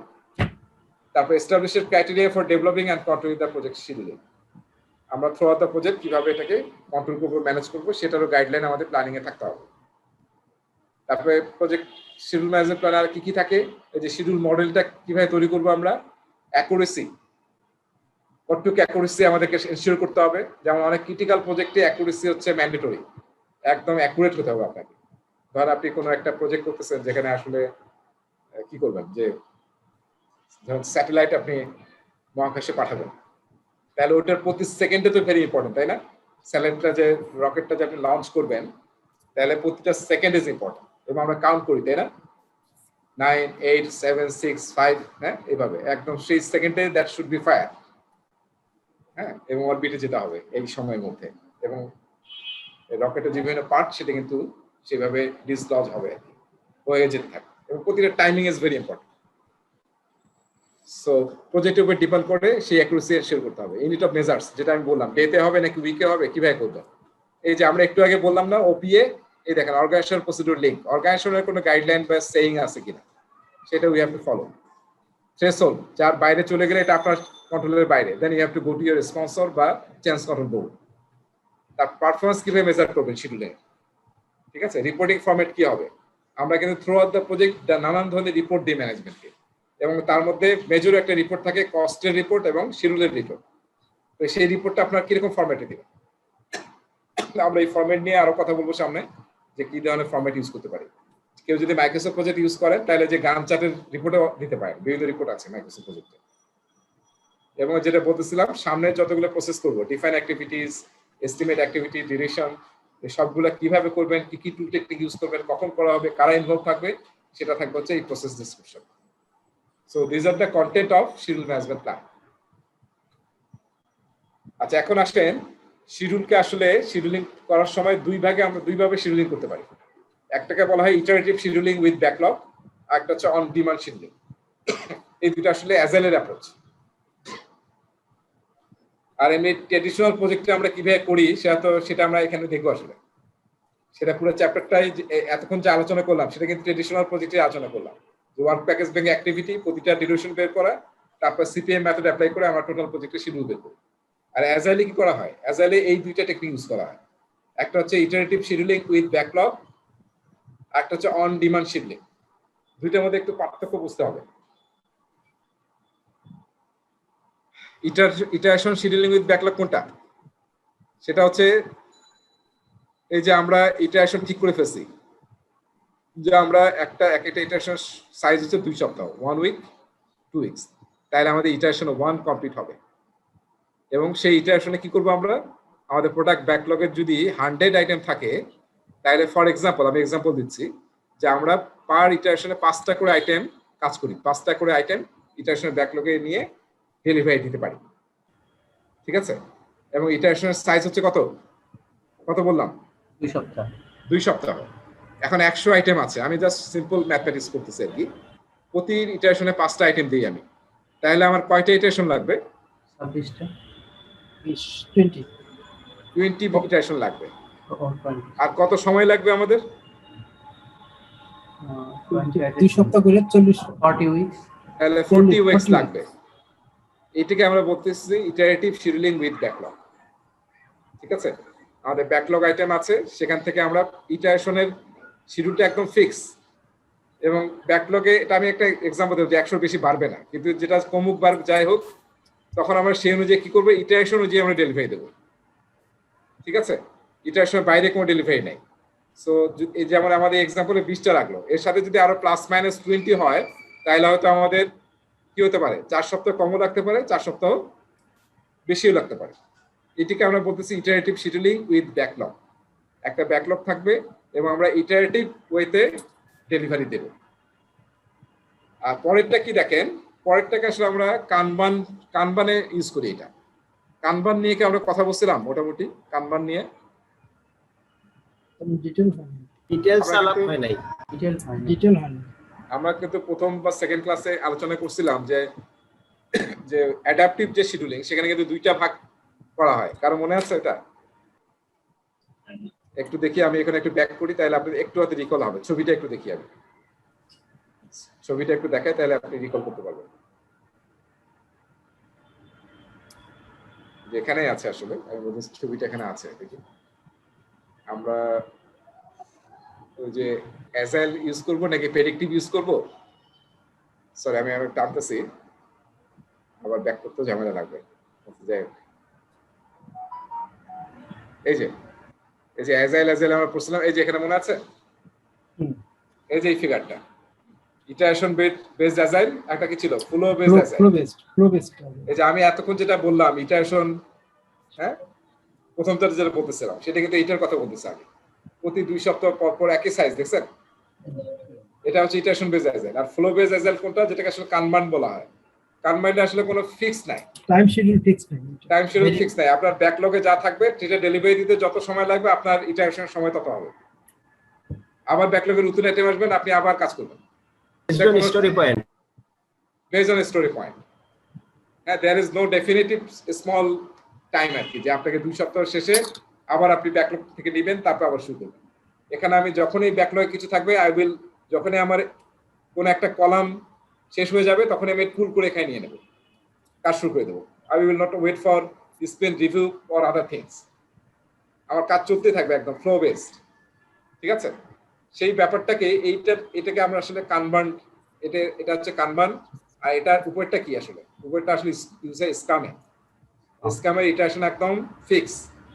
আর কানবানে কোনো ফিক্স নাই, আপনার ব্যাকলগে বা স্টোরি পয়েন্ট যা এখনো আপনার লগে আছে সেটা আপনাকে দিতেই হবে, এবং যত টাইম লাগে আপনি দিতে থাকবেন। ফ্লো যাতে ক্যাডেন্স অফ ফ্লো যাতে বাধাগ্রস্ত না হয়। তার মানে এখানকার শিডিউলিংটা ডিফারেন্ট, যেটা আমি এক্সাম্পল দিলাম যে আমাদের 24 সপ্তাহ লাগতে পারে বা 16 সপ্তাহ লাগতে পারে, কিন্তু এইটা কিন্তু কি হবে, যত আইটেম থাকবে তত আমরা দিতেই থাকবো। সো এটাকে আমরা বলতেছি ওই যে ডিফারেন্ট কাইন্ডের শিডিউলিং বললাম আমরা। নামটা দেখি, চলেন এখন ওখানে যাই। আবার এখান থেকে তো যাওয়া ঝামেলা লাগবে, যাচ্ছি। কারো কাছ থেকে নয়েজ আসতেছে একটু।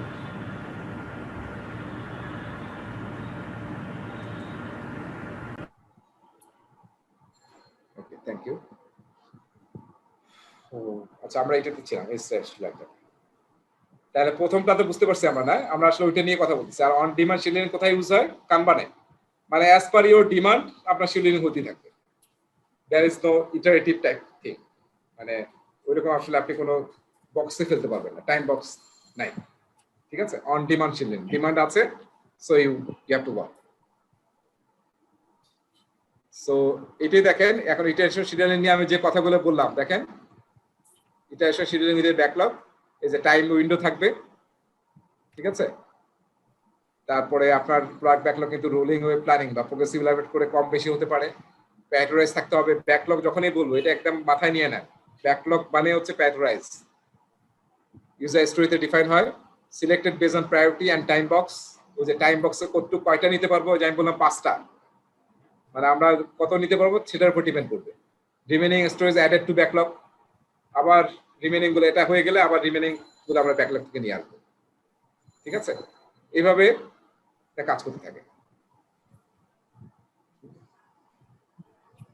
আর ইয়াতে কি হয় দেখেন, অন ডিমান্ড শিডিউলিং এ দেখেন, does not use traditional schedules. Team members pull work from a queue when available. বুঝতে পারছি? যখন আমার কাজ শেষ অলরেডি আছে ব্যাকলগে, তাহলে আমি পুল করে নেব আগের স্টেপ থেকে। খুব ইম্পর্টেন্ট কিন্তু এটা, এবং বেসড অন কানবান এন্ড নীল ম্যাথোডলজিস।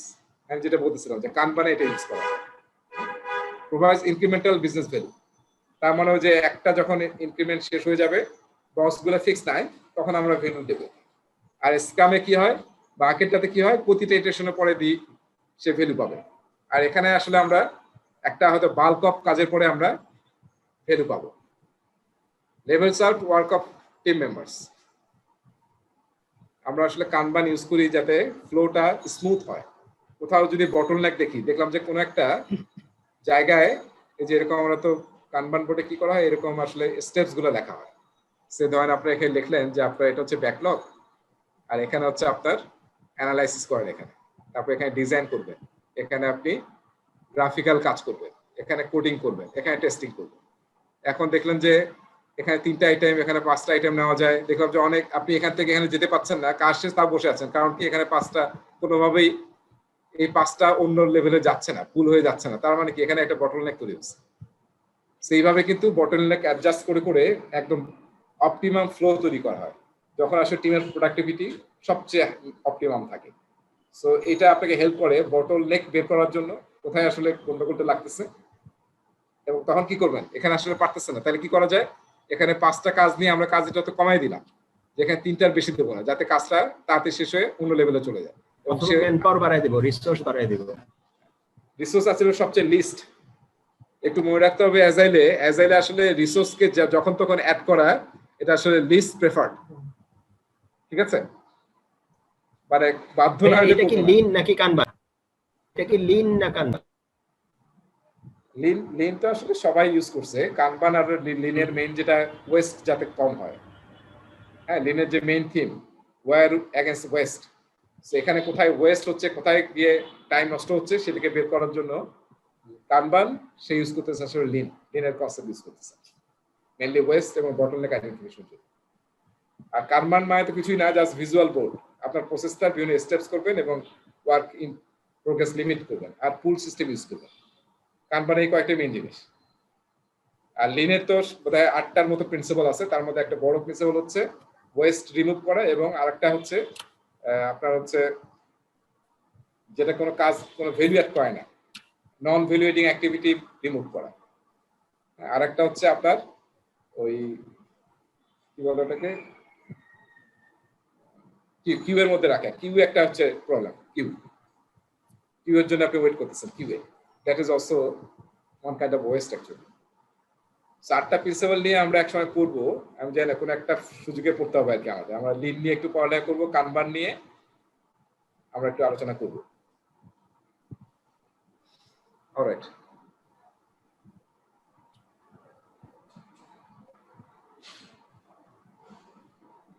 ওকে, এরপরে চলে যাচ্ছে হচ্ছে শিডিউল ম্যানেজমেন্ট প্ল্যান কিভাবে তৈরি করবো।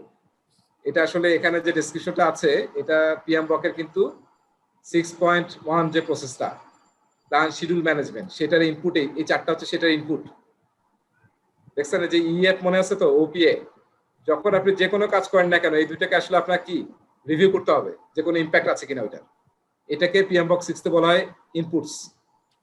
আর কি কি টুল টেকনিক ইউজ করবেন, এই যে এই দুইটা কি বলা হয়েছে, এক্সপার্ট জাজমেন্ট ইউজ করবেন, হিস্ট্রিক্যাল ইনফরমেশন ইউজ করবেন, বেঞ্চমার্ক ইউজ করবেন, তারপরে মিটিংস করবেন।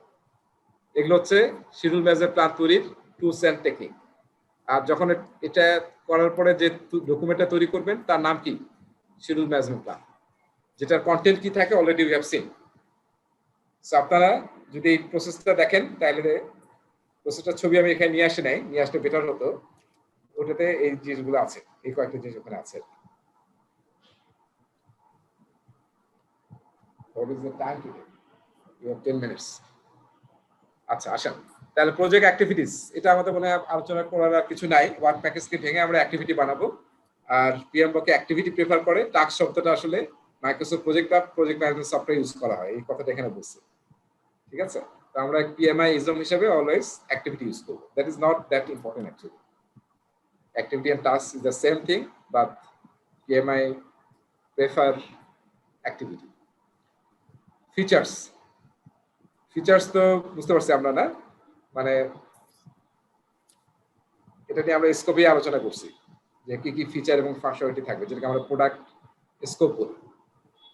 ঠিক আছে, তো feature is actually collection of different functionalities, সেটাকে আমরা ফিচার বলি। সো অ্যাজাইলে আসলে আমরা কি করি, অ্যাজাইলে ফিচারকে ভেঙে আমরা নরমালি ইউজার স্টোরি তৈরি করি। হ্যাঁ, তারপর ইউজার স্টোরিকে ভেঙে আমরা টাস্ক তৈরি করি। তো আমরা অনেক সময় ফিচার দিয়েও কিন্তু প্রোডাক্ট ব্যাকলগে আমরা কি রাখি, অনেক সময় প্রোডাক্ট ব্যাকলগে সব ফিচার লিস্ট রাখি। তারপরে আমরা যখন ইটারেশন প্ল্যানিং করি তখন এই ফিচার থেকে ইউজার স্টোরি বানাই। ঠিক আছে, আর আমরা যখন প্রোগ্রেস মেজার করি, ফিচার দিয়ে কিন্তু প্রোগ্রেস মেজার করা যায়। এটার একটা ছবি দেখবেন 5 নম্বর চ্যাপ্টারে আছে, অ্যাজাইল প্র্যাকটিস গাইডের। আমি এটাতে পড়াবো আপনাদেরকে, যখন ওই যে doing the keeping your team on track, সেখানে আমরা যখন বিভিন্ন গ্রাফ নিয়ে আলোচনা করবো যে কিভাবে আমরা পারফরমেন্স মেজার করি প্রজেক্টে, তখন আমরা একটা ফিগার আলোচনা করবো যেটা অ্যাজাইল প্র্যাকটিস গাইডের আছে 5 নম্বর চ্যাপ্টারে। যে কয়টা ফিচার আমরা নিয়েছিলাম, যে 5টা ফিচার নিয়েছিলাম এই ইটারেশনে ডেলিভারি দেবো। স্প্রিন্ট ব্যাকলগে গিয়ে দেখলাম যে আসলে 4টা এক্সেপ্ট হয়েছে আর একটা কাস্টমার অ্যাকসেপ্ট করলো না, maybe for some reasons or some defect. তো তখন আমরা কিভাবে হলো, তাহলে আমাদের 5টার মধ্যে 4টা হলো, তাহলে that is bin accepted compare to feature remaining. তাহলে আমরা 5টা নিয়ে শুরু করছিলাম, কিন্তু 4টা হলো, তার মানে একটা অ্যাকসেপ্ট হয় নাই, তাহলে সেই একটা আবার কোথায় চলে যাবে, আবার হয়তো প্রোডাক্ট ব্যাকলগে চলে যাবে, কারণ ওখানে কিছু ডিফেক্ট বা কোনো কিছু চেঞ্জ আসছে যেটা কাস্টমার অ্যাকসেপ্ট করে না। সো এটাও কিন্তু একটা ওয়ে যেটা থ্রুতে আমরা প্রজেক্টের প্রোগ্রেস মেজার করতে পারি। সো নরমালি ট্রেডিশনাল যে অ্যাজাইলে জিনিসটা ইউজ হয় বেশি। মাইলস্টোন, আমরা আসলে এখন যেটা নিয়ে আলোচনা করতেছি এটা ডিফাইন অ্যাক্টিভিটিস নিয়ে আলোচনা করতেছি আসলে। সো মাইলস্টোন তৈরি করি আমরা, প্রতিটা মানে অ্যাক্টিভিটিস তো বানাচ্ছি আমরা, ওয়ার্ক প্যাকেজ ভেঙে অ্যাক্টিভিটি, তার মধ্যে কোন অ্যাক্টিভিটিগুলো আসলে মেইন মাইলস্টোন আমাদের, সেগুলো কিন্তু আমাদের খুবই ইম্পর্টেন্ট। যেখানে দেখেন 1 2 3 4 মাইলস্টোন মানে কি, আমরা যখন মাইলস্টোন মানে হচ্ছে a significant point or event in a project program or portfolio, এবং milestone generally doesn't carry any duration, কোনো ডিউরেশন ক্যারি করে না, সেটাকে আমরা মাইলস্টোন বলি। এবং মাইলস্টোনটা কেন ইম্পর্টেন্ট, আমরা যত হায়ার লেভেলে কাজ করি সবাই তত কি হবে, বার্ডস আই ভিউ দেখতে চাই আমরা। হ্যাঁ, ম্যানেজার মানে স্পন্সর বা সিইও বা সিটিও আপনার সাথে দেখা হলে বলবে প্রজেক্ট ম্যানেজারকে যে তোমার এই মাইলস্টোনটা কি আছে, করছো কিনা। বা আমরা যখন যত উপরের লেভেলে রিপোর্ট দিই তত আমরা মাইলস্টোন রিপোর্ট দিই, আর লোয়ার লেভেলে আমরা আসলে টাস্ক নিয়ে বা লোয়ার লেভেলে নিয়ে আমরা কাজ করি। সো এই জন্য মাইলস্টোনটাও আমাদেরকে আইডেন্টিফাই করতে হবে যে আমাদের কি কি মেইন মাইলস্টোন যেটা আমাদেরকে অ্যাচিভ করতে হবে। সো 1 নম্বর মাইলস্টোন থেকে 2 নম্বর মাইলস্টোন যাওয়া মানে কি, এর মধ্যে আমরা অনেকগুলো কাজ, ওয়ার্ক প্যাকেজ, ফিচার অথবা activity we have already done, যখন কমপ্লিট হয়ে গেল তখন আসলে আমরা 2 নম্বর মাইলস্টোন অ্যাচিভ করলাম। তারপরে আবার এরখানে কাজ শেষ করলে আমরা 3 নম্বর মাইলস্টোন অ্যাচিভ করব। ঠিক আছে, এটা খুব ইম্পর্টেন্ট জিনিসটা, মাইলস্টোন আমরা সবাই ইউজ করি। আর এই যে আমরা এস্টিমেট প্রজেক্ট অ্যাক্টিভিটিস, এটাও কিন্তু ওই প্রসেসটা যেটা নাম হচ্ছে ডিফাইন অ্যাক্টিভিটিস, ওইটাতে আমরা এই ইনপুটগুলো ইউজ করি। ঠিক আছে, শিডিউল ম্যানেজমেন্ট প্ল্যানটা আমাদেরকে গাইড করবে, ডাব্লিউবিএস কে ভেঙে আমরা ওয়ার্ক প্যাকেজ, ঠিক আছে, তৈরি করি এবং ওয়ার্ক প্যাকেজ থেকে অ্যাক্টিভিটিস তৈরি করি। সেই জন্য এটা আমরা কিন্তু ইনপুট হিসেবে নিচ্ছি, ওই যে ডাব্লিউবিএস যেটা আমরা তৈরি করছিলাম আগের চ্যাপ্টারে, সেটা এখন নিয়ে আমরা ওটাকে ব্রেকডাউন করে অ্যাক্টিভিটি বানাচ্ছি।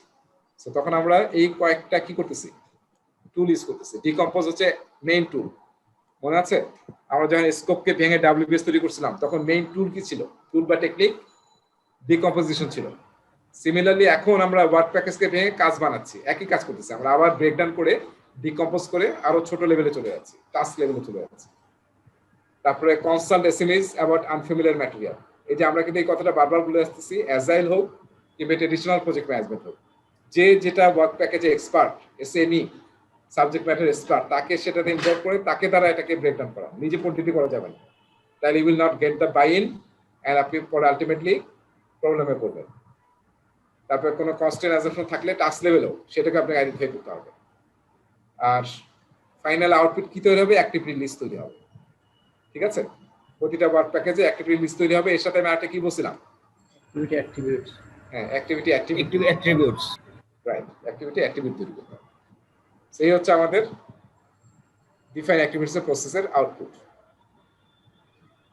এখানে একটা কাজ আছে, আপনাদের দেখবেন, আপনাদের একটা অ্যাক্টিভিটি দেওয়া আছে, একটা প্রজেক্টের সিনারিও দেওয়া আছে এবং বসে যে এটা তুমি অ্যাক্টিভিটি তৈরি করো, তো ওটা আপনারা একটু দেখবেন। এটার সলিউশনটা আমি যে আপনাদের জিপ ফাইলটা দেবো ওখানে সলিউশনটা দেওয়া আছে, পরে দেখবেন যে সলিউশনটা হয়েছে কিনা। এটা একটু লেখার কাজ আর কি। হ্যাঁ, আপনার সিনারিওটা দেখে সেই ওয়ার্ক প্যাকেজটা ভেঙে টাস্ক তৈরি করবেন, করার পরে দেখবেন যে ওটার সাথে আপনার যে সলিউশন দেওয়া আছে ওটার মিল আছে কিনা, কোথাও আপনার গ্যাপ হলো কিনা।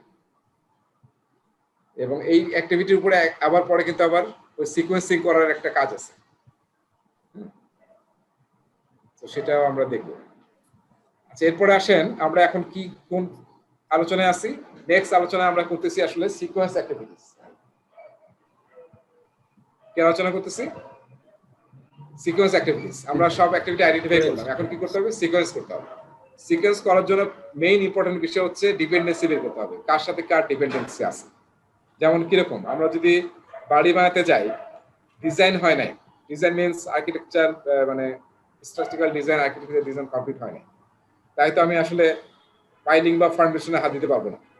বা আমি এখনো ফাউন্ডেশন করি নাই, আমি কি গ্রুপ ছাদ ঢালাই দিতে পারবো না। তার মানে একটার উপর একটা ডিপেন্ডেন্সি আছে। সো এই ডিপেন্ডেন্সি গুলি নিয়ে আমরা এখানে আলোচনা করতেছি। হ্যাঁ, সো ডিপেন্ডেন্সি 4 ধরনের ডিপেন্ডেন্সি হতে পারে। দেখেন 4 ধরনের। একটা হচ্ছে ম্যান্ডেটরি। ম্যান্ডেটরিকে আরো অনেক নাম আছে, ডিফারেন্ট নাম আছে, পিএমওয়ার্ক আছে। হ্যাঁ, এটার নাম অনেক অন্য নাম আছে, যেমন নাম আছে হচ্ছে আপনার হার্ড লজিক। হার্ড লজিক মানে এটা কখনোই কোনোভাবে ব্রেক করা যাবে না। মানে সেদিন ইন্ডিয়ায় মানে একটা ইউটিউবে দেখতেছিলাম যে ওই আমরা অনেক সময় বলি না যে হুজুর আমার জন্য দোয়া করেন যাতে আমার বাচ্চা হয় আর কি। তো হুজুরের কাছে গিয়ে দোয়া চাই আর কি, যাতে আমার একটা ছেলে হয়। নিজের বাচ্চার জন্য দোয়া করছে, এই জন্য হুজুরের 10-11টা হয়েছে নাকি? না, পরে দেখা গেল যে 2-3 বছর গেল কিন্তু বাচ্চা হয় না। তারপরে এখন ইয়াকে বলতেছে যে কি ব্যাপার, এত দোয়াটা করতেছি তাও বাচ্চা হচ্ছে, ব্যাপার কি? তখন শুনলো হুজুরকে বলেছে হুজুর আমি এখন বিয়ে করিনি। হ্যাঁ, সো আগের কাজ না করে পরে দোয়া চাইতে হবে না আসলে। হ্যাঁ, সো হার্ড লজিক যেটা আসলে ইউ ক্যানট ব্রেক, ওটা করতে হবে আগে, না হলে পরের কাজটা আপনি করতে পারবেন না। সেটাকে বলা হয় হার্ড লজিক বা ম্যান্ডেটরি রিলেশনশিপ। তাহলে যে সমস্ত কাজের মধ্যে এটা আছে সেটা আসলে আইডেন্টিফাই করতে হবে এবং সেটাকে সেইভাবে করতে হবে, না হলে তো কাজগুলো সব খিচুড়ি হয়ে যাবে, গোলমাল হয়ে যাবে। আচ্ছা, এরপরে ডিসকাশনারি মানে আমরা মানে কি, ডিসকাশনারি মানে কি, বাংলা কি? বৈষম্য। সেটা ডিসক্রিমিনেশন, আমরা বলছি ডিসকাশনারি। ঐচ্ছিক টাইপ আর কি, অপশনাল, ঐচ্ছিক। তার মানে এখানে কাজগুলোর মধ্যে হার্ড লজিক নাই, কি আছে, সফট লজিক আছে। এটা আপনার উপর ডিপেন্ড করতেছে, ঠিক আছে, সফট লজিক। মানে আমাদের মাঝখানে অনেক টেন্ডেন্সি ছিল যে 5 বছর কোনো বাচ্চা নেব না, হ্যাঁ, উইল এনজয় আওয়ার লাইফ, আছে না? এরকম কিন্তু আছে, শুনছি ভাই এরকম নিজের সো এগুলো হচ্ছে ডিসকাশন। হ্যাঁ, you have the options, but আপনি ইয়া করতেছেন আর কি। সো কাজের মধ্যে যদি একটু ইয়া হয়ে যাচ্ছে, এক্সাম্পল গুলোর মধ্যে বেশি হার্ড ইয়া হয়ে যাচ্ছে না। আচ্ছা, যাই হোক, তো ডিসকাশন মানে হচ্ছে যেখানে ইউ ক্যান প্লে, আপনার এক্সপিরিয়েন্স থেকে জানেন যে এটা আগে করলে বেটার, ওটা পরে করলে বেটার, কোনো ক্ষতি নাই আগে পরে। এক্সটার্নাল হচ্ছে যেটা আমার টিমের কন্ট্রোলের বাইরে। হ্যাঁ, যেমন পলিটিক্যাল সিচুয়েশন, ওই যে আমরা পেস্টেল যদি বলি, পেস্টেল কি একটা আমার কন্ট্রোলের মধ্যে আছে? এই যে কোভিড সিচুয়েশন, আমাদের এখন লকডাউন দিচ্ছে, অলরেডি লকডাউন চলতেছে, 14 তারিখ ধরে আরো স্ট্রং লকডাউন হবে, তাহলে কি? So that is a situation, এটাকে বলে এক্সটার্নাল। সে একটা প্রজেক্টে কিন্তু কাজের মধ্যে ইম্প্যাক্ট আছে। দেখা গেল সাইটে কেউ যেতে পারলো না, লেবার দরকার 50, কিন্তু আপনি পেলেন 20টা লেবার, 30 জন লেবার পেলেন না, তাহলে কি হবে? ইম্প্যাক্ট হবে না? সেগুলোকে বলা হচ্ছে এক্সটার্নাল ফ্যাক্টরস। তো আপনার কাজ নিয়ে অ্যানালিসিস করতেছি, কাজের মধ্যে সিকোয়েন্স করার চেষ্টা করতেছি, তখন এই জিনিসগুলোকে, ফ্যাক্টরগুলোকে চিন্তা করতে হবে। ইন্টারনাল হচ্ছে যে এটা আসলে আপনার টিমের মধ্যেই, আপনার টিমের কন্ট্রোলের মধ্যে, কিন্তু এটার ইম্প্যাক্ট কিন্তু আছে। যেমন আমরা হয়তো অনেকে জানি যে ডেটা সেন্টারে আমরা যখন কোনো বড় সার্ভার নিয়ে আসি, ধরেন একটা সার্ভার অর্ডার দিচ্ছি, সার্ভারটা সিঙ্গাপুর থেকে আসলো, আসার পরে কিন্তু আমাদের কি বলা আছে যে এটা আসলে ডাটা সেন্টারের এনভায়রনমেন্টের সাথে মিনিমাম 24 থেকে 48 আওয়ার্স ম্যাচ করতে সময় দিতে হবে, তার আগে হাত দেওয়া যাবে না। আপনি আসলো, ডাটা সেন্টারে ঢুকালো, কারেন্টের সাথে প্লাগ করে দিলেন, তার সাথে আর এখানে কাজ করা শুরু করলেন, এটা কিন্তু করা নিষেধ। বেস্ট প্র্যাকটিস হচ্ছে যে 24 থেকে 48 ঘন্টা দেন, যাতে এই সার্ভারটা এই নতুন এনভায়রনমেন্টে ছিল, আসার সময় ডিফারেন্ট এনভায়রনমেন্টে পাইছে, তো এই এনভায়রনমেন্টের সাথে যাতে সে ম্যাচ করতে পারে, ঠিক আছে? তো আপনার কোনো একটা টিম কাজ করবে হচ্ছে সার্ভার সেটআপ, আর আরেকটা টিম যারা অ্যাপ্লিকেশন এটাকে ইনস্টল করবে তারা করবে হচ্ছে এই সার্ভার সেটআপ হওয়ার পরে। তাহলে আপনার দুইটা কিন্তু আপনারই টিম, কিন্তু যতক্ষণ সার্ভার সেটআপ না হয় ততক্ষণ কিন্তু আপনার application team they cannot work on this. সেটাকে বলা হচ্ছে ইন্টারনাল ফ্যাক্টর, ইন্টারনাল ডিপেন্ডেন্সি। সেটা কিন্তু আপনাকে মাথায় রাখতে হবে যে এরকম যদি হয় তাহলে সেটাকে আপনাকে মাথায় রেখে শিডিউলিংটা করতে হবে। এমনি আপনি বললেন যে এটা সার্ভার যেহেতু 31 তারিখে আসবে, তাহলে তোমরা 31 তারিখে রাতের বেলা অ্যাপ্লিকেশন ইনস্টল করে ফেলবা। এরকম যদি শিডিউল বানান তাহলে কিন্তু গোলমাল লেগে যাবে।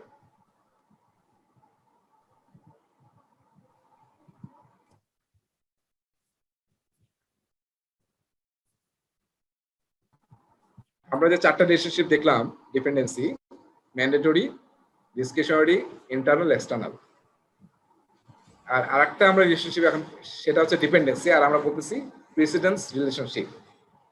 এটাও 4 ধরনের রিলেশনশিপ আছে। কি কি 4 ধরনের এটাও তো আমরা অনেকে জানি। এই যে দেখছেন, এটা দুইটা টাস্কের মধ্যে আমরা যখন দুইটা টাস্ককে কানেক্ট করি বা ডিপেন্ডেন্স রিলেশনশিপ বানাই একটার সাথে আরেকটার, তখন আমরা কিন্তু কি বলি যে এটা কাজ ধরেন এ আর পরের কাজটা বি, এবং যদি এটা এইভাবে কানেক্ট করি তীর চিহ্ন দিয়ে কি বোঝায়, এর পরে কি হবে, বি হবে, এবং এ কাজটা বি এর কি প্রিডেসেসর আগে হবে, আর বি কাজটা এর সাকসেসর। এই যে প্রিডেসেসর বা সাকসেসর, হ্যাঁ সেটা কিন্তু খুব ইম্পর্টেন্ট, যে কোনটা কোন কাজের প্রিডেসেসর কি কি। একটা প্রিডেসেসর না, একাধিক প্রিডেসেসর থাকতে পারে। সেগুলো মিট করলে আমি আসলে পরে কাজটা শুরু করতে পারবো। সেইটাকে আমরা বলতেছি প্রিসিডেন্স রিলেশনশিপ। হ্যাঁ, তো এটা 4 ধরনের রিলেশনশিপ কাজের মধ্যে দেখা যায়। সবচেয়ে সিম্পল এবং সবচেয়ে বেশি যেটা ইউজ হয় সেটাকে আমরা বলি ফিনিশ টু স্টার্ট। তার মানে প্রিডেসেসর কাজ শেষ হলে we can start the successor activity. এটাকে বলা হচ্ছে ফিনিশ টু স্টার্ট। এটা ফিনিশ হলে we can start this. Relay রেসের মতো, রাইট? হ্যাঁ, রিলে রেস। আমরা ব্যাটন যে দেই না, সেই ব্যাটনের মতো আর কি। ফোন আসলে রেখেছি আমার, আমি একটু ফোনটা কেটে দিই।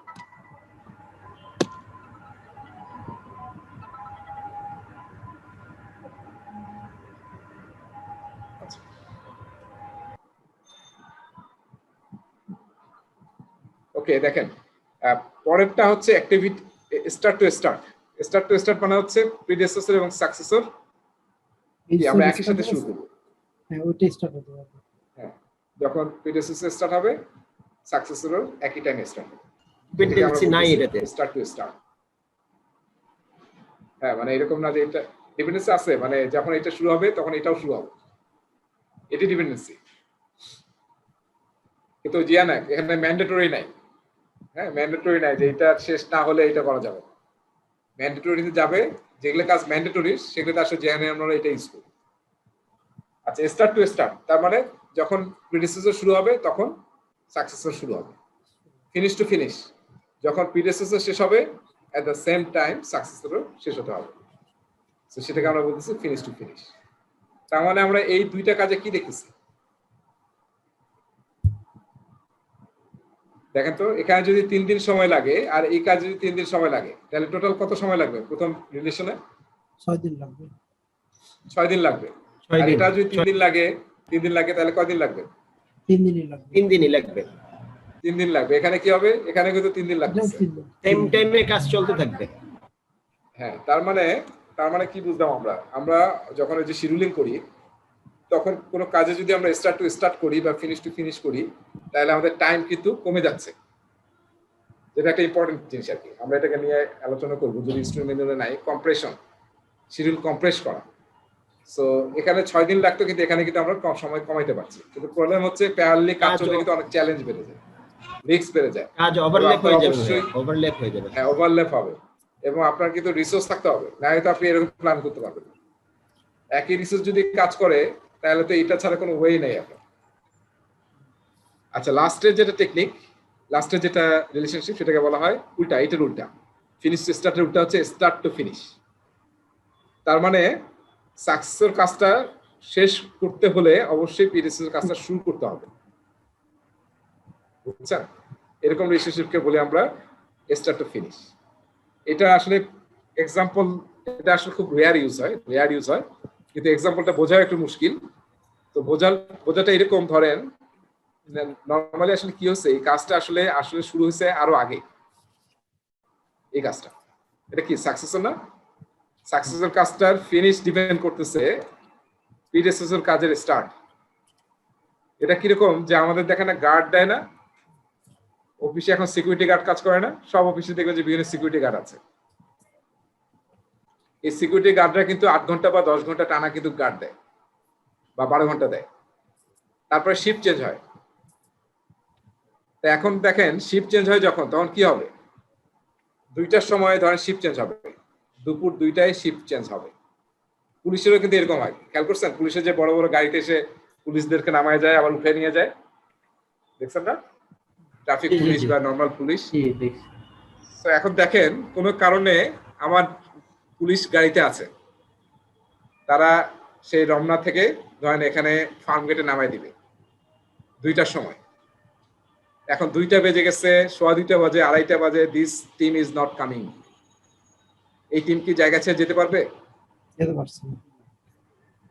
2টা বেজে গেছে, চলো আমরা এখন চলে যাই, যেহেতু গাড়ি আসে নাই, তাহলে পাবলিক বাসে চড়ে এখন আমরা রমনায় ফিরে যাই, রাজারবাগে হবে? আমরা যদি ফিনিশ টু স্টার্ট ইউজ করতাম তাহলে কি হতো, আমার 2টা বাজে গেছে, তাহলে আমি এখন চলে যাবো রাজারবাগ, কিন্তু আমি যেতে পারবো না, কারণ প্লেসমেন্ট লাগবে। রিলেশনটা হচ্ছে ফিনিশ টু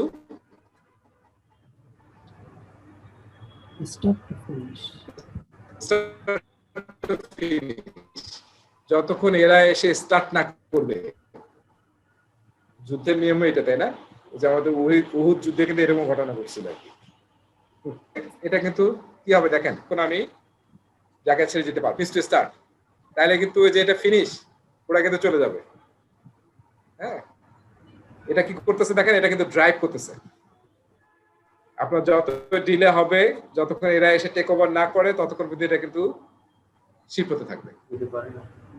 এটা কিন্তু অনেক জায়গায় ঘটে, কারখানায় এরকম ঘটে, তাই না? সিমেন্ট কারখানা, কারখানা কিন্তু বিভিন্ন যেখানে ইয়াতে কাজ হয়, সেখানে কিন্তু এরকম কাজ করে। এই ধরনের যদি কথা থাকে, তখন you should use this type of টেক্সটাইলও ভাইয়া 24 ঘন্টা ডিউটি হয় এবং same start to finish. Right. আচ্ছা, আরেকটা বিষয় হচ্ছে, আমরা বোধহয় আর এটা আলোচনা করে শেষ করে ফেলি, সেটা হচ্ছে ল্যাগ এবং লিড। হ্যাঁ, এটাও কিন্তু আমরা ইউজ করি। দেখেন, আমরা যদি এরকম বলি, হ্যাঁ, এই যে ফিনিশ টু স্টার্ট -3 মানে কি, এমনি যদি ফিনিশ টু স্টার্ট বলতাম, তাহলে এই কাজটা হওয়ার পরেই আমরা এই কাজটা শুরু করতে পারতাম, তাই না? 3 দিনে এটা লাগবে, তাহলে 4 দিনে এটা শুরু করতে পারতাম। কিন্তু যখন আমি বললাম ফিনিশ -3, তার মানে কি করলাম, আমি এই কাজটাকে 3 দিন আগায় নিয়ে আসতেছি। এটাকে বলে লিড করা। এটা হচ্ছে লিড, সাকসেসের কাজটাকে আরো আগায় নিয়ে আসা, সেটাকে আমরা বলি লিড। কি ওভারল্যাপ দিয়ে হ্যাঁ, তার কিছু সময় সেটা ওভারল্যাপ করবে আগেটার সাথে। আর ল্যাগ মানে কি, ল্যাগ মানে আমরা পরের কাজটাকে আরো পিছাই দিচ্ছি। যেমন আমি বললাম যে রুফ কাস্টিং হয়ে গেছে, তারপরের দিনই কি আমি কাজ করবো ছাদে? নরমাল প্র্যাকটিস হচ্ছে 20 থেকে 28 ডেজ আমাকে ওয়েট করতে হবে। তো এই যে, তাহলে আমি কি লিখবো, আমি যদি বলতাম রুফ কাস্টিং এরপরে নেক্সট কাজটা, তাহলে কি লেবাররা আইসা পরের দিনই কাজ শুরু করতো। কিন্তু আমি আর কি বলবো, এফএস প্লাস 20 ডেজ, তাহলে কি হবে, এই কাজটা শেষ হওয়ার পরে I will wait 20 days, then I will start the next job. এটাকে বলা হচ্ছে ল্যাগ করা। ল্যাগ মানে পিছায় দেওয়া, সাকসেসের কাজটাকে আরো পিছায় দেওয়া। আমরা এখানে এফএস এর সাথে রিলেশন দেখাইছি, এটা এসএস এ হতে পারে, সব জায়গায় এটা হতে পারে, ঠিক আছে? তো লিডকে আমরা মাইনাস দিয়ে প্রকাশ করি, প্রেজেন্ট করি, আর প্লাস দিয়ে প্রেজেন্ট করি হচ্ছে ল্যাগকে, এবং এটা আমরা প্রজেক্ট ম্যানেজমেন্টে প্রায় সবসময় ইউজ করি। তার মানে কি, লিড দিলে কি হবে, টাইম কিছুটা কমে যাবে, আর ল্যাগ দিলে টাইম আরো বেড়ে যাবে কিন্তু, ঠিক আছে? সো এটা হচ্ছে আমাদের কি কাজ করলাম, আমরা সিকোয়েন্স করলাম। সিকোয়েন্স করার সময় এই যে এই আইটিটি গুলো আমরা ইউজ করছি, এগুলো হচ্ছে আমরা রিভিউ করছি, ইনপুট হিসেবে দেখছি, এই সমস্ত টুল ইউজ করছি। কি টুল ইউজ করলাম দেখেন, ডিপেন্ডেন্সি ডিটারমিনেশন, ওই যে ম্যান্ডেটরি, তারপর এইসব পিডিএম, প্রিসিডেন্স ডায়াগ্রাম মেথড, কোনটা, ওই যে 4টা, finish to finish, start to finish, এগুলা, এবং লিস্ট ফ্ল্যাগ অ্যাপ্লাই করলাম। পরে আমরা কি তৈরি করলাম, এটার আউটপুট হচ্ছে নেটওয়ার্ক ডায়াগ্রাম তৈরি করা, ঠিক আছে? প্রজেক্ট শিডিউল, নেটওয়ার্ক ডায়াগ্রাম করা, সবগুলো কানেক্ট করে আমরা নেটওয়ার্ক ডায়াগ্রাম তৈরি করলাম। সেই নেটওয়ার্ক ডায়াগ্রাম নিয়ে আমরা নেক্সট ক্লাসে করবো। সো আজকে আমরা 3টা প্রসেস শেষ করতে পারলাম। প্রথমটা ছিল প্ল্যান শিডিউল ম্যানেজমেন্ট, যেটা থেকে তৈরি হয় শিডিউল ম্যানেজমেন্ট প্ল্যান। তারপরে করলাম ডিফাইন অ্যাক্টিভিটিস, যেটা থেকে তৈরি হয় অ্যাক্টিভিটি লিস্ট এবং অ্যাক্টিভিটি অ্যাট্রিবিউটস। তারপরে আমরা করলাম কি, সবগুলোকে সিকোয়েন্স করলাম, যেটা থেকে তৈরি হয় নেটওয়ার্ক ডায়াগ্রাম। এরপরে আমরা ডিউরেশন নিয়ে পড়াশোনা করবো এবং শিডিউল তৈরি করবো নেক্সট ক্লাস।